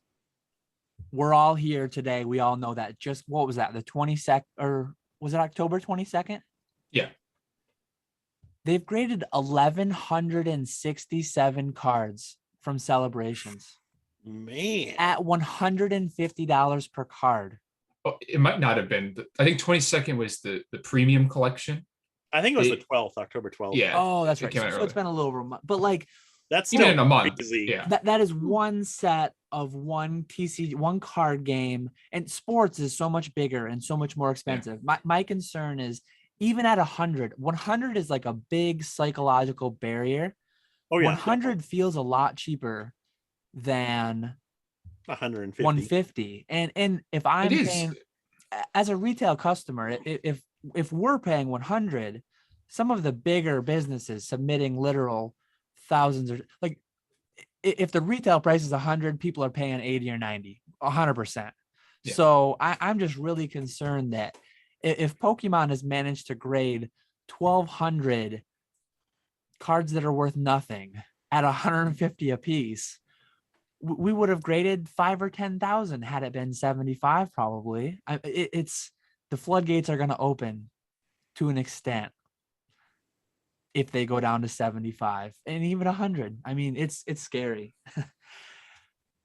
I was going to say, kind of like you said, Nick, that like, I mean, both of you kind of just hinted at like the price floor, that there's a definite price floor that they can go to. I mean, I think anything under 50 is out of the question. You can't go that low. Like that would completely open the floodgates of people sending stuff in. Oh yeah. I think 75 is probably too low at like half of the current tier. And even at 100, like you see it a lot on E4. You see it a lot on like Facebook groups for it, on Reddit, on any social media. Just people are literally sitting around with piles and piles of stuff to grade. And at the moment that the price of grading a PSA goes under a certain amount, they're not going to care. They're just going to send it all in. Mhm. And I think you mentioned like a good point there too, Dan, at the end, like I mean, we're not even talking about regular consumer at this point too. Dealers are probably sitting on thousands of cards each, maybe tens of thousands of cards each, that they're just waiting at any opportunity. If they could save 50% the current grading cost, like they would probably just send out half that inventory. And you're right. I just did not realize the numbers at which they're still, like, how much stuff they have. And I guess I never rationalized it. I thought PSA has been doing a good job getting through people's orders, but it's because those orders weren't even sent in the time when the actual backlog really started to pick up. And it was October when, I think that was like the Logan Paul box break was October. Then November, all the streamers got in. December, everyone was talking about it. Wow, I didn't realize they were actually so much further behind than I realized. I guess is the takeaway for me. Oh yeah.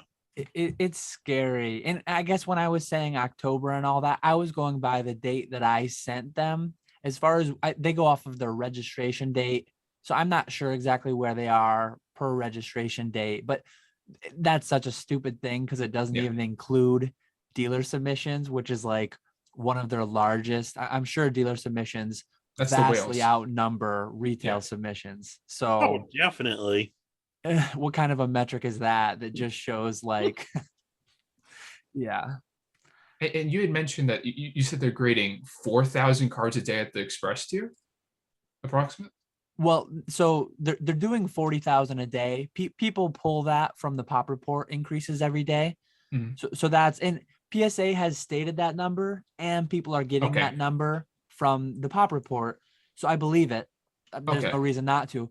The 90%, Nat mentioned in one of his podcasts that he was on, he mentioned that approximately 90% of the backlog, or 90% of the manpower is going towards the backlog. So quick math is just, that means 4,000 cards a day, 10% of 40,000 is servicing like express, super express, and walkthrough.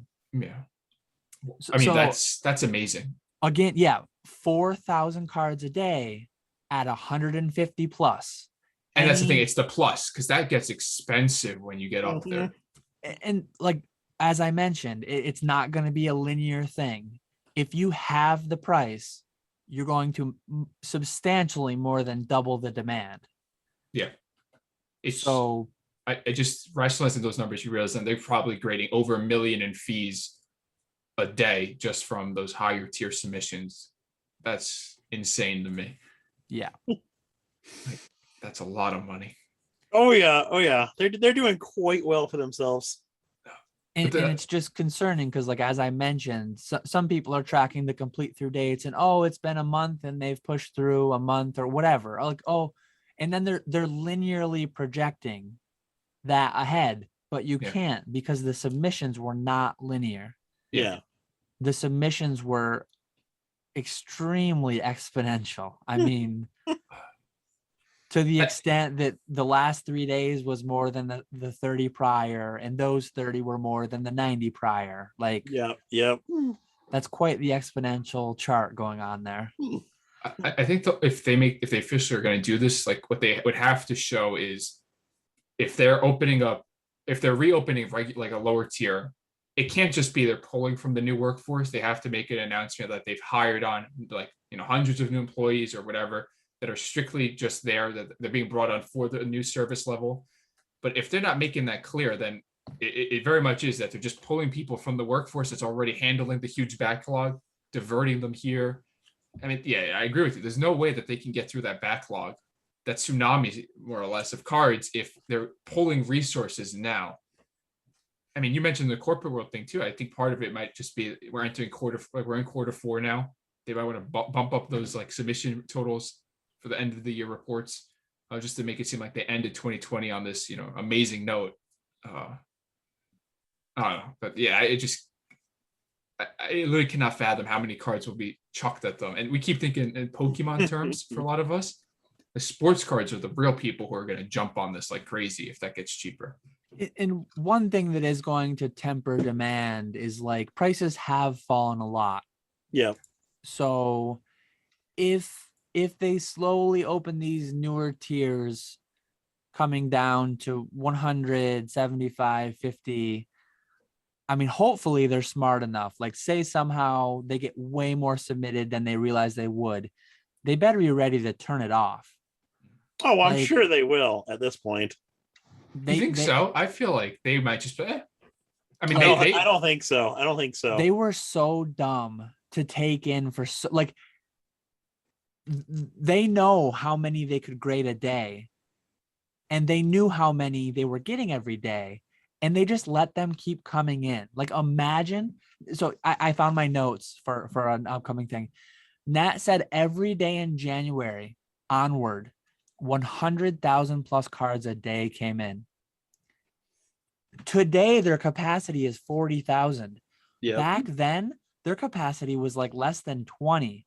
So every day they were getting a week's worth of work, and they just sat there. It's like the whole the "this is fine" meme with that the dog fire, sitting in the room. Like, literally, they were like, "This is fine." I wonder if that we'll never know, but I wonder if that had anything to do with the fact they knew they were selling. It was a weird thing. Yeah, the sale, like their hands were probably tied with what they could do, and they didn't want to do certain things to spook invest, whatever. Like, yeah, closing out the paying off all the investors. It's probably more complicated than any of us can understand, but now it's not. Now they own it. They can do what they want. They have no one to really report to. Yep. If they open $100 a card or $50 a card, they better not just say this is fine and what. Like the second that more than 40,000 cards coming in a day, that's bad. Yeah. That means the backlog got bigger. Yeah, exactly. So yeah, they just need to be ready to like backpedal if and when they need to. And I hope they do, because again, every day from January on was 100,000 cards submitted. So every day from January on, to push that complete through date one day is 2.5 working days minimum. Yeah. But then you got to think they are expanding. He said their goal is to get to 80,000 cards a day. 80,000 is still less than 100,000. So say, say they magically scale double again within the next month or two, they're still not going to be pushing the complete through date one day for every business day that passes. Yeah. And then that last day in March where they received 660,000 cards, that's still like almost 2 weeks worth to get through one day. That's insanity.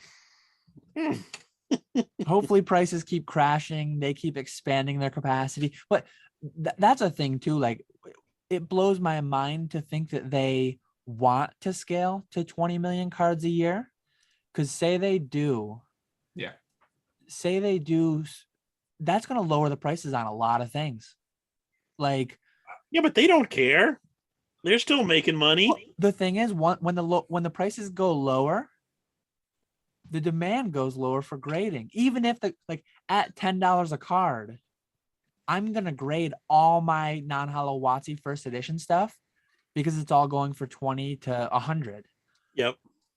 But like, if that lasts too long, if I can get back a card within 3 weeks, within a month, like you used to years ago for $10 a card, I'm going to grade thousands of cards, get them all back, list them all. The prices are going to tank, and then it won't be profitable. So I won't send anymore. Like, demand for grading is going to come down as prices come down. So they'll almost, if they sell it too cheap, they'll cannibalize themselves because they'll crash the prices of the product, lowering the demand. So like if they stay 20 plus, it has the effect of, like, to an extent, increasing the prices of the cards, which keeps people submitting the cards. I am highly skeptical that they're going to actually go back to $10 a card. I don't think it's in their best interest. I think they will. I don't think it'll be a free for all type thing where anyone could submit 10,000 cards at $10 a card. I think they're either going to do like we were talking last week. If you're working towards your set registry, you can grade those cards, or maybe they'll say each person can grade 100 cards at $10 a piece, or something like that.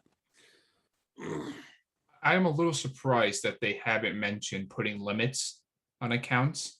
I think that's a pretty logical step forward. But at the same time, too, we say limits on accounts. We're talking about limits on retail accounts. Yeah. They're not putting limits on dealer accounts.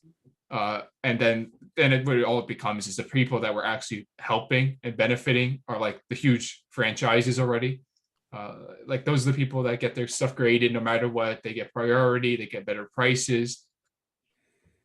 No, but I agree. I was just gonna say I agree with you, Dan. Like I don't. It's also like if they scale to 80,000 cards a day, and if they even hit 100,000 cards a day, and they're really chugging along, I mean, eventually that ends.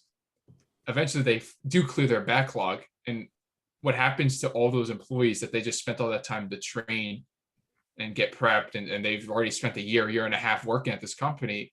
They might not even be a need for that many people to grade cards anymore, even if the prices go lower. I don't know. I think if the prices go too low for grading, a lot of stuff will get cheaper. I just pulled up Pokemetrics. Shout out to them. 2.5 million Pokemon cards have been graded. Half of that within the past year. If we scale to 20 million cards a year grading at PSA, like recently I want to say, what percentage of the new grading has been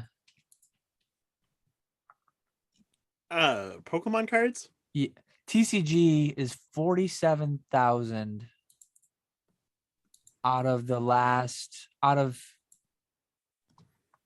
what am I? I'm at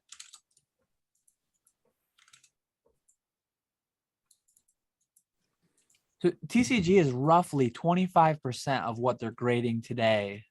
Yep. And then Pokemon's a big percentage of TCG.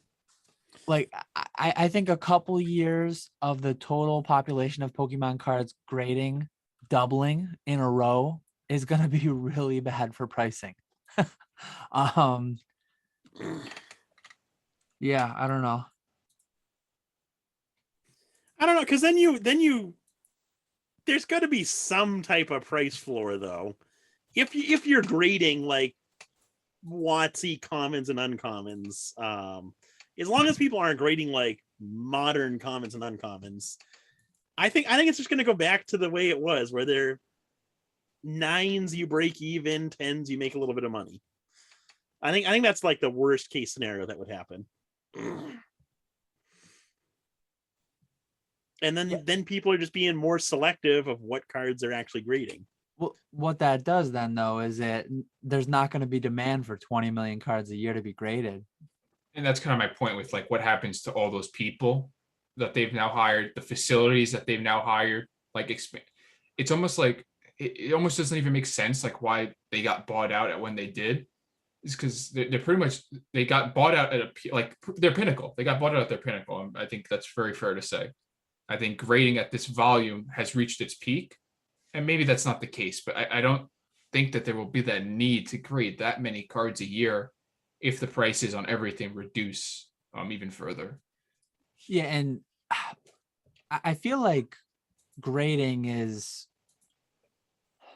held in such high regard as if it's like such a difficult thing to do when it's really not that much. Like I honestly think Nat, being a shrewd businessman, he doesn't have shareholders to answer to anymore. It's kind of a cold, heartless thing. But like if in a year or two he needs to lay off 50% of his workforce, like I don't think he's going to hesitate. I've worked in industries where we created millions of dollars worth of product and it required much more specialized labor than grading a card does, because honestly, at the end of the day, it's looking at a card, grading it out of 10, and putting it in a piece of plastic on a machine that you literally just pull a lever and it sonically seals. It's like, it's not rocket science. And the equipment, like the reason so many mom and pop basement grading companies are popping up is because you can literally start one for less than like $5,000. The sonic welder, buying the like there's not much to grading. So it's not like PSA is spending tens of millions of dollars in equipment and production machinery that will sit idle if and when capacity like needs to be slashed in half. So like in a way, it's almost a business. Like if McDonald's wanted to double the number of McDonald's establishments they had in the US, that's a massive capital investment in property, in equipment. And it's not just like firing half of your workforce. It's firing half your workforce and then having thousands of buildings with fryers and ovens and all this capital expenditure and equipment that you're not going to recoup. At PSA, it's like a few $1,000,000 worth of sonic welders. And then what else is it? Lease office space, lease warehouse space. I don't know. I feel like if they get to 20 million, they'll be coming back from that because demand won't be there for it. Yeah, but maybe I'm completely wrong and all that, but I think that's true, but I think that is so far away. Yeah. That won't be a concern for anytime soon. Because you got to think, they have this massive backlog right now. They can keep lowering the tiers all the way back down to $10 a card. And with the way things are right now, there's going to be a ton more cards that they get. So I don't think that's going to be a concern for them for 5-ish years. I mean, if I would do the company, I would do the very scummy thing and keep opening up the tiers and never hire more workers. Don't increase the efficiency. And literally just never grade the stuff that was sent in March 2020.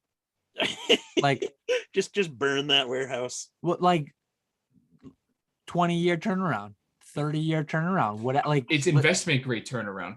By the time it gets back, it's like it's investment. That'll be a new tier they open. It's the cheapest. At the end of the day, it really highlights how insane it was. Because like right now they have demand 4,000 cards a day. They have that much demand at 150 a card. And they're stuck grading cards from a year ago for $10 a card. Imagine if the backlog didn't exist and today they had the capacity of 40,000 cards a day. They could probably bring in 40,000 cards a day at $40 a card. Oh yeah. Clearly they can bring in 4,000 a day at 150. So if they were still bringing in those same 4,000 and then the other 36,000, they could probably bring those in at an average of $40 a card. So do the math on that. Like how many 36,000 times $30 a card? That's how much they're potentially costing themselves every day having built that backlog, which is just absurd. Like, I think this conversation, I think, kind of goes in it's like combined, or like they go together, is like how much of the current prices on cards are really determined by the turnaround time and price of grading them themselves. And I think this is I think you and I have very some ideas here, Dan, that a lot of the prices are propagated because it's so hard to replicate and so hard to resubmit stuff now.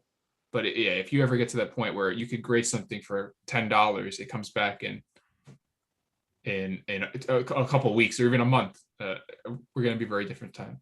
But I agree with you too, Nick. Like, I don't think that's for like 5-6 years. Like, that's a long ways away.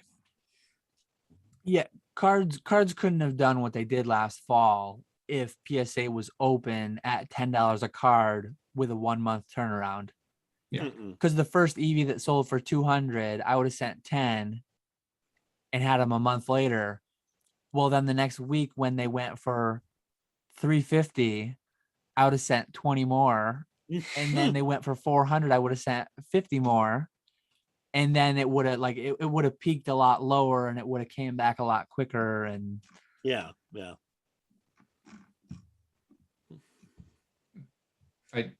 It'll be interesting though. I hope we do get a price reduction before the end of the year. I want all my Speaking cards of back December before would be they lower nice. the price more. What was that? I want all my cards back before they lower the price too much more. Hey, some of us weren't able to submit that many cards to PSA. Ugh. It feels bad to think about too, that if you have stuff there, if you sent it in, as you said, like those last 3 months before closure, you realistically have no idea. You cannot guess at all when those cards are going to come back to you. Even if they're, it's all speculative. Could you can roughly extrapolate, assuming you can approximate how much the backlog is, and then 36,000 cards a day. You can do the math and figure out when they should be done. But the unknown is what tiers they open and when, and how many new cards. Like if they go from 36,000 cards a day on the backlog to, like if they open up $20 grading at the end of the month, they're definitely getting more than 40,000 cards a day for the foreseeable future. I would say if they even opened up at $50 $50 a card, they're still getting 40,000 or more. Yeah, I think at 75, like the way that it's going to work is there's going to be a massive surge to start. Yeah, and then exactly. it's going to taper a little bit. So like I honestly think day one, week one of $75 a card might exceed 40,000 cards a day. But like a month or two later, it probably, like I don't think it would hold there. Yeah. But like surely, I mean, in March of 2020, $10 a card equated to 660,000 cards a day demand. We have that data point. But then you also got to think, look at what was going on back in March. I don't think if they were open at $10 a card today, it would be anywhere close to that demand. Back in March, assuming like it wasn't, they haven't been shut down this whole time. Yeah, people hadn't held cards for 8 months. Exactly. Yeah. No, if they reopened at $10 a card today, I couldn't even imagine how many cards they'd be getting. Yeah. It's an exciting multiple hobby. Million. It's an exciting time and an exciting hobby we're in. Oh yeah, definitely. Sorry I got so ranty there. I'm getting fired up. I'm curious if they end up following through and getting it to 80,000 a day. Because I mean that's a huge increase. That's doubling what they grade now per day. That's probably quadrupling to maybe 5xing what they were grading a year ago. Like that might be towards 10x. And just because I do think that actually does take a lot of space to grade cards, mostly just because the machines. Because I mean, they do need to have enough space to house all the machines. They need to have enough space to package everything. That does require a lot of allocation of resources, and I don't know. To me, it always seems like Nat Turner has a lot of positive things to say about PSA and only hopeful and good news about the future. But that seems to be a very different message and story than the people who grade with them seem to have. Yeah. It'll be exciting. Yeah, I'm excited to see what happens. A little bit scared, but that makes it exciting, right? I guess I should say, I was going to say, Nick, are you not excited for maybe BGS lowering their prices? I couldn't care less of what BGS did. They give you a special offer, Nick. $5 a card if you submit to them. They just want your seal of approval. One thing I know, like as far as business strategy goes, any plastic that I have today, if I'm taking PSA for their word that they want to get back to $10 a card and 20 million cards a year, what do you think you want to do with any PSA plastic you have today? Oh, sell it. So in a way, like it almost might be a self-fulfilling prophecy. People are gonna fire sale what they have, like Yeah, try to beat especially out the like the returns. good stuff that I can't replace. Like right now, I just recently had a video. I don't have a lot more of these cards to send, Diamond and Pearl era hollows, but like WotC hollows, modern stuff. You want to hot potato that stuff as quick as you can, because if and when it gets to where you can turn it back through again quick, the prices can only come down a lot. I'm sorry. I was just thinking too, like I mentioned all the resources that have to go into actually grading 80,000, like just talking about manpower and machinery. I'm not even factoring like the actual plastic to get that many slabs done. That's hard. Oh yeah. I mean, I'm sorry, I'm getting like choked up. Not from PSA, but in general. all this PSA talk making you upset. Oh my god. It's the BGS slander. But yeah, just the amount of plastic. We were talking about the plastic waste that grading industry and Pokemon and like all these collectibles create. Like we're still seeing issues of supply chain issues from COVID-19 shutdowns, and I don't even know how you would source those many cases, because that's a lot. It's 20 million cases. Like I can't even imagine how many they were ordering in the past 20. I don't even know how long they've been around, but that's probably more than they used to go through in 5-6 year period, maybe even a 10-year period. So yeah. Oh yeah, 20 million a day. I mean, the cert numbers are only in the 50, 60 millions. So yeah, Wait, they're talking about what are you talking 20 about? million a year. Okay.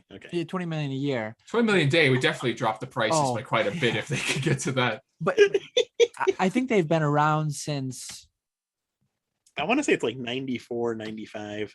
Yeah, so you're talking about in the next 3 years, you're gonna double what was done in the first. I mean, let's think 20. I want to say it was earlier than the 90s, wasn't it? I don't think so. I'm gonna Google 1991. Damn yeah, it! I was gonna say I was thinking it was 30 years, which it So is. it is 30 years. Yeah. So if they do in the next 3 what they did in the first 30, I mean that's substantial. Yeah. And I think for other businesses, like it makes sense to have this like exponential growth, but it's not really like PSA is like a sustainable business model, in my opinion. It's the encapsulation of products at the end of the day. And you really need you need customers to want and feel the pressure to encapsulate. And I think that's why they push so hard. And I mean, I think that's why like the BGS sponsored Logan Paul, so to speak, for the Charizard, because you need the drive hype. You need to convince people that they need to send their stuff to auction houses. I remember in a video you commented on, like, I thought it was so weird and I thought it was kind of problematic when CGC endorses Heritage, endorses Goldin auctions, because like these companies, their goal should be to encapsulate cards. It should just be great, impartial, and that's it.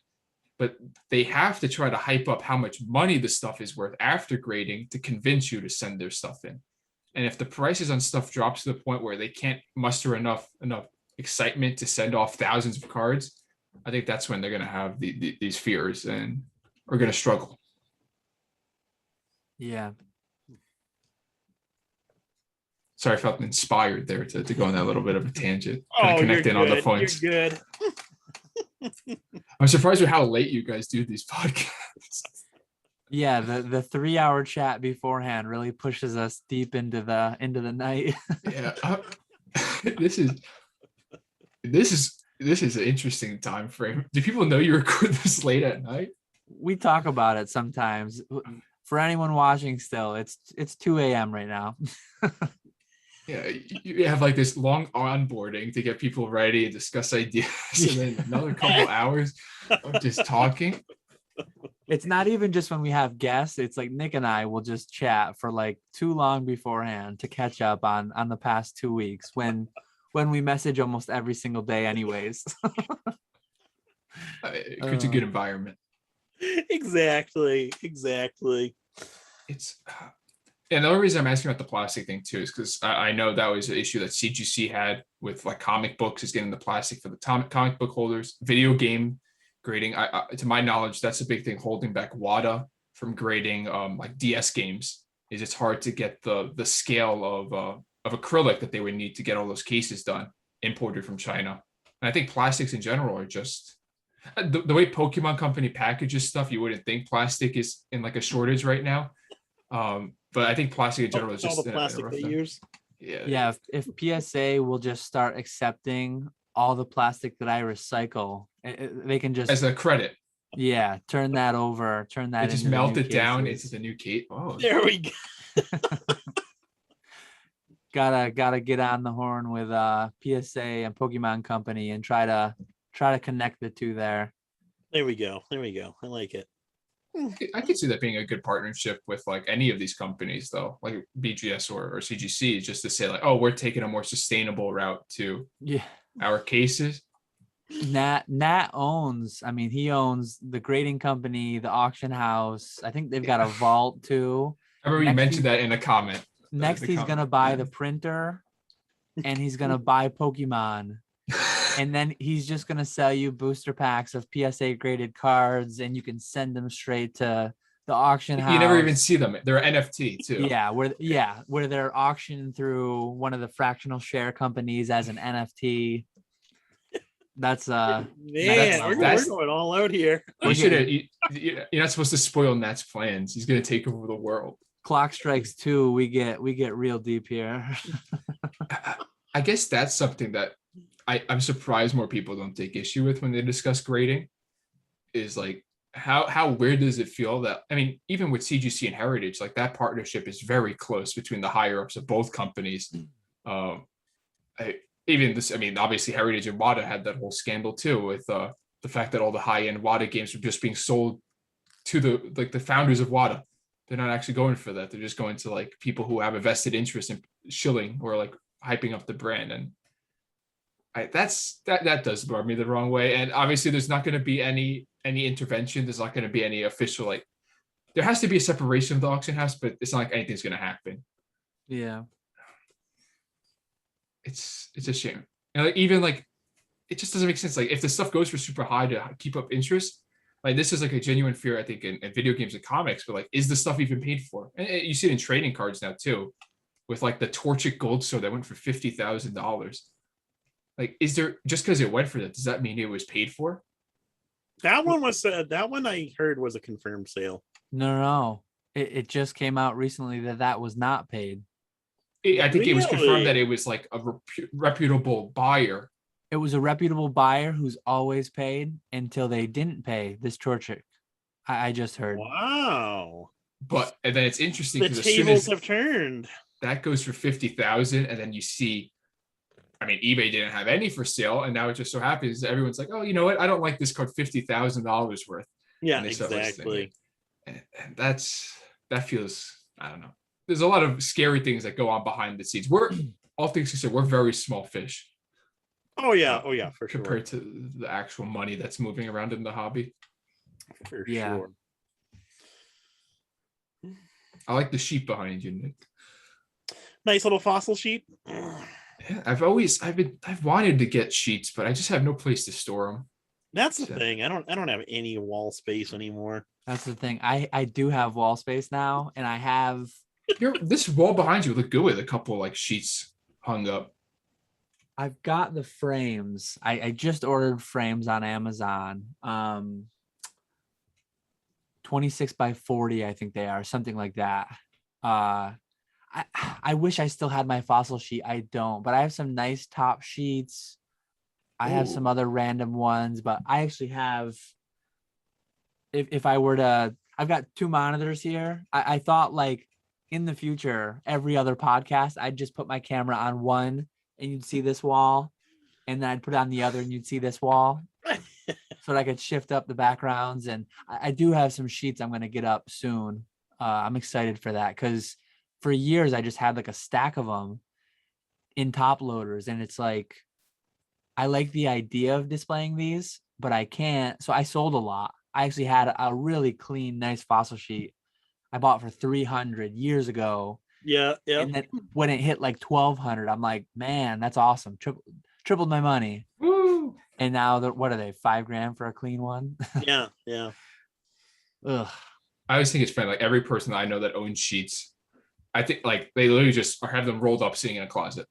Oh yeah, oh yeah, yep. It's just, I don't know. They're really cool, and you can still find sheets for like newer games. I think WotC sheets are still pretty common for like Magic. The newer Magic sets they still get out there. Mm. It just makes sense as like a display piece, and I wasn't in the hobby when they were super cheap, but that price still seemed like $300 seemed really cheap for what it was. But Oh yeah, there's probably a lot out there too. It was actually it kind because like the back when these were $300, you could have gotten the Neo Genesis common sheets for like $50 or $100. Rusty was actually selling them real cheap. Yeah, he had a lot. There were a ton of those sheets back in the day. When I was at Collecticon Houston, the person that I was staying with, he had that same sheet, and I was like, oh, I would consider it, and then I think it came out to like $900. I was like, oh, that's not bad for a sheet. But now realizing what it was, it feels a little bad knowing that. I mean, the amount like the pallets of stuff that Rusty's probably sold through is always fun to think about. Like his for sure. base set wrappers too. Like I can only imagine how many of those he sold. Yeah, He's sold a lot of those. most of my sheets And came then- from Rusty. I bought like a dozen, 12 to 15 sheets off him, I want to say, years ago. And like the total price I paid for all those was really low. I mean, everything. You look at anything, Yeah. the price then and now, it's probably on par, like a similar multiple. I actually sold him. Have you seen the fossil wrapper roll? He's been selling like the sheets of the fossil wrappers. I was the one who found that. I'm proud of that. Oh, nice. Yeah. I'm surprised you didn't cut it up yourself and sell them. I was doing that for a little while, but they were such a pain to cut up and package. I did not enjoy that at all. So I ended up I actually traded him that roll for my first base set booster box. That seems like a pretty good trade. Oh yeah, definitely. No, because I forget how much boxes were back then. This is like 20. It was before Worlds, right before Worlds, or maybe a couple months before. So boxes were like 4,000 to 5,000, and I bought the wrapper roll. Do you want to say it live? I bought it for 500. Nice. Those things have so many, like he's talked about the base rolls he has. They have thousands Oh yeah. per roll. Like it is crazy. The fossil one wasn't nearly as big. It was probably like less than an inch of actual wrappers. But it's like doubled. So you have like top and bottom. Unlike the base where it's just a roll of one. Trying to think of how these look like rolled, and it's very hard to visualize it like as the complete sheet. I guess for reference, like I'm very, very new to selling Pokemon. I don't know if a lot of people know that, but like I bought my first pack of cards recently in July of 2020 after my birthday. And here I am more or less a year later. So like the prices that I've known are quite high. Like I have no reference for when stuff was $300 for a fossil sheet.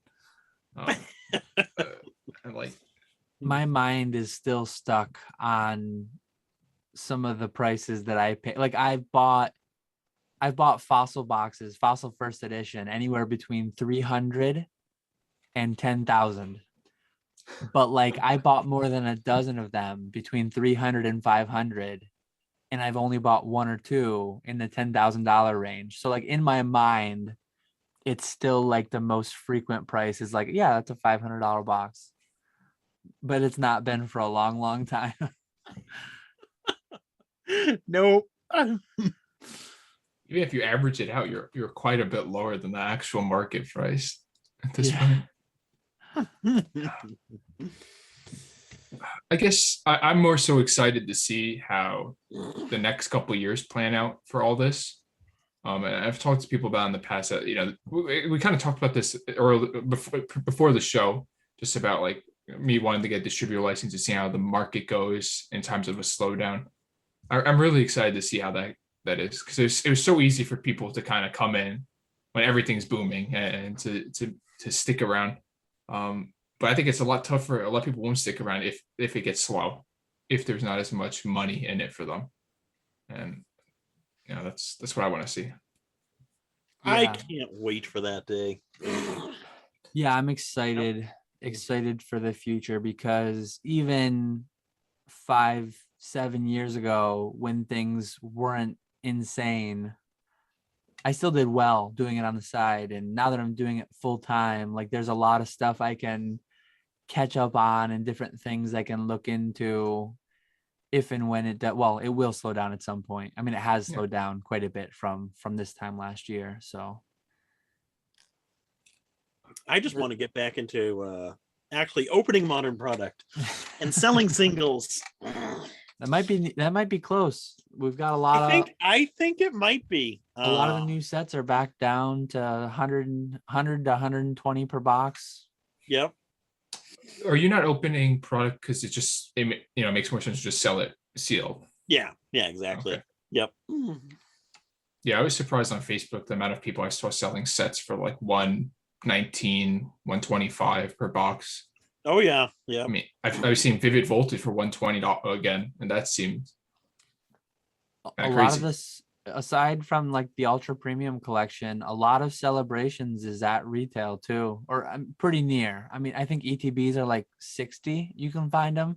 I mean, after tax, retail's 50, so that's pretty close to retail. You're pretty much there. Like it's tax plus gas to go exactly. to the Target. Yeah. So yeah, on everything except for the ultra premium collection. I mean, a lot of the recent booster boxes now are $119.99, which is less than retail. Yep. So it's not like the historical market price has always been right around 100.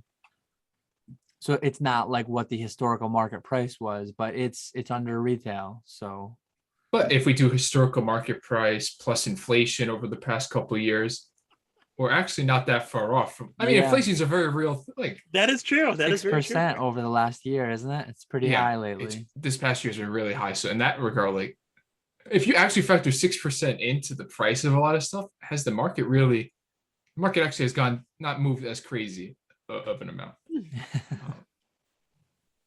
I'm excited for that. I also think what you're mentioning, like Celebrations, I think the value in that is actually just breaking the product down and selling it for like the loose parts. I mean, you could send the Celebrations pack to EVO and they sell for like $6 at EVO or on Trolling Toad. Yeah, one thing that's always one like semi-large part of my business has always been just buying and breaking down collection boxes and tins and things like that, because and it used to be a much more manual thing. I was the one selling the promo and the code and the empty tin, the empty Elite Trainer box. And now that EVO does a lot of that, it's even easier. But Pokemon is all. I was gonna say, can you send empty tins to EVO? Yeah, it's tough, like, because shipping is a lot given their volume. But like I had like 200 Celebrations ETBs there, and I'm like, hey, can you break down? You can pay them hourly. It used to be a per item thing years ago before I was into it, talking to Rusty, but you can pay them like an hourly rate and they'll bust your products all the way to singles if you want. But you can have them turn an ETB. They'll sell the booklet, they'll sell the dice, the dividers, the empty box. I think I'm selling empty ETB boxes right now for like 75 cents or plus shipping. Yeah, I have no idea what they charge for shipping, but who's buying the booklets and all that garbage though? From my end, since I'm selling so much, I get a storage credit. Like I would tell them to like recycle or get rid of them, dispose of them. But since I have like the free storage fee, essentially, I have 100 empty ETBs of various sets in there, and they're slowly selling. They're making me hardly nothing, but it's like, why not? If someone Yeah, no, wants if it, it's free to keep them there, might as well. yeah. So you were saying like in the past they would actually, maybe not even now, they'll, when you say they'll break it down to the singles, they'll actually open up your booster pack. Oh yeah. I had them break Shining Fates for me, 200 packs, I think. So raw fulfillment is when you send cards in, like unsorted bulk, whatever, they'll sort it and list it. And that used to be 6 cents a card when I started, and now it's 10. A-list raw fulfillment, they call it. It used to be 2 cents a card when I started. Now it's 6. Is Now, that the one that's now it's 6. When Rusty started years ago, I think it used to be like $15 an hour. You'd pay them, and they could do a lot. Like if you figure out the hourly rate at 2 cents an item, it's a lot more than $15 an hour, but it's still reasonable for what it is. Well, now it's 6 cents, so it's tougher. Like Nick said, a lot of the modern singles, like those Celebrations hollows, those are selling for 20 cents a piece, 25 cents a piece. So you can't really pay them 6 cents per card to open them. You'd not be making anything. You're better off selling them as just bulk at that point. So yeah, doing A-list raw fulfillment is tough, but like I'll have to look back because I don't know what they charged me, but I paid them to open 58, I think it was. They turned 50 Celebrations ETBs into their components. So 50 empty boxes, 50 sets of dice, 50 dividers, 50 sleeves, all the different packs. And I just paid them. And what I used to do years ago is I'd buy that stuff, I'd break it down, and I'd sell that all on my eBay. Well, one thing that's fascinated me over the years with Pokemon, it seems like the whole is never worth more than the sum of the parts. And that even goes for like vintage booster boxes. Like when fossil boxes are 10 grand, you can sell light packs for like the booster box divided by 36. So you could buy the booster box, sell the 12 heavy packs, or open the 12 heavy packs, sell the light ones. And it's like, it's always blown my mind how there's like almost no premium for the sealed product. And you're seeing that like right now, the Pikachu figure collection, that big fat Pikachu figure that sells for like $15. Oh yeah. And then the packs that come in it, and it's like you can sell it sealed for 60, or you can break it down and sell $80 worth of stuff. That's exactly what we were talking about earlier with the ultra premium collections. That I was mentioning they're like $260 on StockX. I was just trying to check out on my phone because I told Nick that by the end of this I'll probably buy one. It gets like $290. But like that is not equal at all to what you get for it. Like I mentioned, you get the promos go for more than that. You're not even factoring the packs you get, and then you get the coin, the dice. It's just, and I think, imagine buying it wholesale for $80. And that's why when that guy was asking the question about EVO, and when I was talking about like monetizing stuff, that's why I'm most excited about doing more EVO in the future. Is realizing like you realistically can just buy this stuff, break it down into its components, and then send it off to them, or just have them, as you said, do it. Yeah, I just think it's super funny, the concept of you sending this stuff from the distributor to them, and then you don't even open the pack yourself. You have some worker open them for you and do the. That's really funny to think of, like the guy doing the pack trick, having to open all these packs for you. But I assume it's very fast. I've seen like fast. I think I've seen Troll Into It videos online of them breaking down booster boxes, and they're like machines. Oh yeah, ripping the packs open and sorting the energy, the common, the uncommons. It's amazing. Yeah, no, you can go through booster boxes pretty quickly. Do you know if does EVO use a machine to sort through bulk? I would imagine they have those Roco robots or whatever they're called, where they can like tell what the card is by scanning it. Yeah. Okay. Yeah, Roca sorter, I think, is one of them. Yeah, that's it. Yeah. I think there's a lot of things going on in that field, in that I forget where I even heard about it, but a lot of the big gaming stores you've heard of, they've got those, and they're doing a lot with them. I think that's something that'll be when PSA buys Pokemon and buys the printing facilities, and Not PSA, Nat Turner. when that turn, they'll have from like the pulp coming in to the graded card going to the vault for fractional NFT. Investing. Not a single human will touch it to taint the product. Man.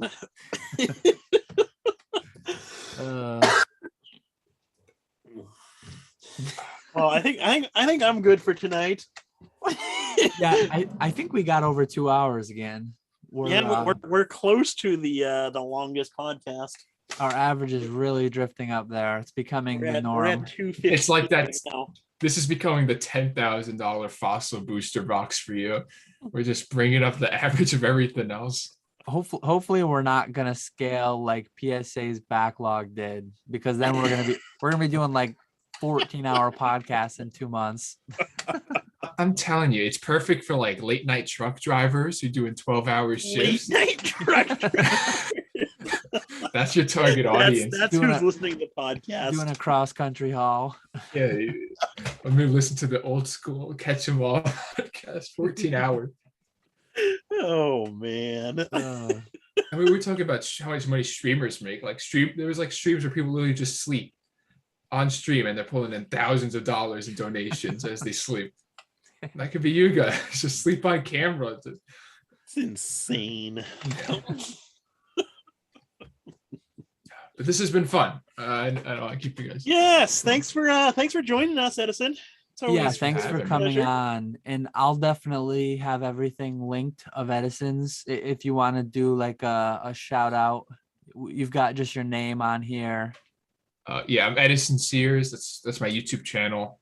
But my eBay store, my website, and I guess like my brand, so to speak, my store is IsleCollectibles. I don't know. I think there is a good amount of overlap between our fans, especially because you mentioned Celebrity. Like that's someone I talk to quite frequently. It's funny to hear. Yeah, going on to different people's channels and looking at the comments or hopping into a live, and I see a lot of the same names for sure. Like there's definitely a lot of overlap in our community, but to some extent, like I'm sure we have hundreds of unique subscribers between the three of us too on each channel. So this is definitely fun. Introduce each other to our fans, our viewers. Well, I have at least I can't even do the math. I was gonna make a joke about how low subscribers you have. Oh yeah, you have over 1,000 unique to me. I mean, at least he has quite a bit more unique subscribers. Yeah, Nick, what the hell did Dan do to you? Going right for it, man. We're not supposed to bring that up. I was gonna be after Dan got off. We say that. Yeah, there we go. So but yeah, it was definitely check out IsleCollectibles.com. A lot of good slabs going on over there. That's how legit this guy is. We brought on. Nick and I are just doing our thing on eBay. This guy's got his own website. So I will also say though, I use Dan and Nick as a reference and inspiration for like my business card and business ideas. You guys are very helpful for like the forming of that idea. I like it. Glad to hear. Thanks for having me, guys. Yeah, no, it was a fun time. Thanks for coming on. Have a good night, everyone. Feel free to leave, as always, comments, questions for the next podcast. We'll catch you all later. See you later. See ya.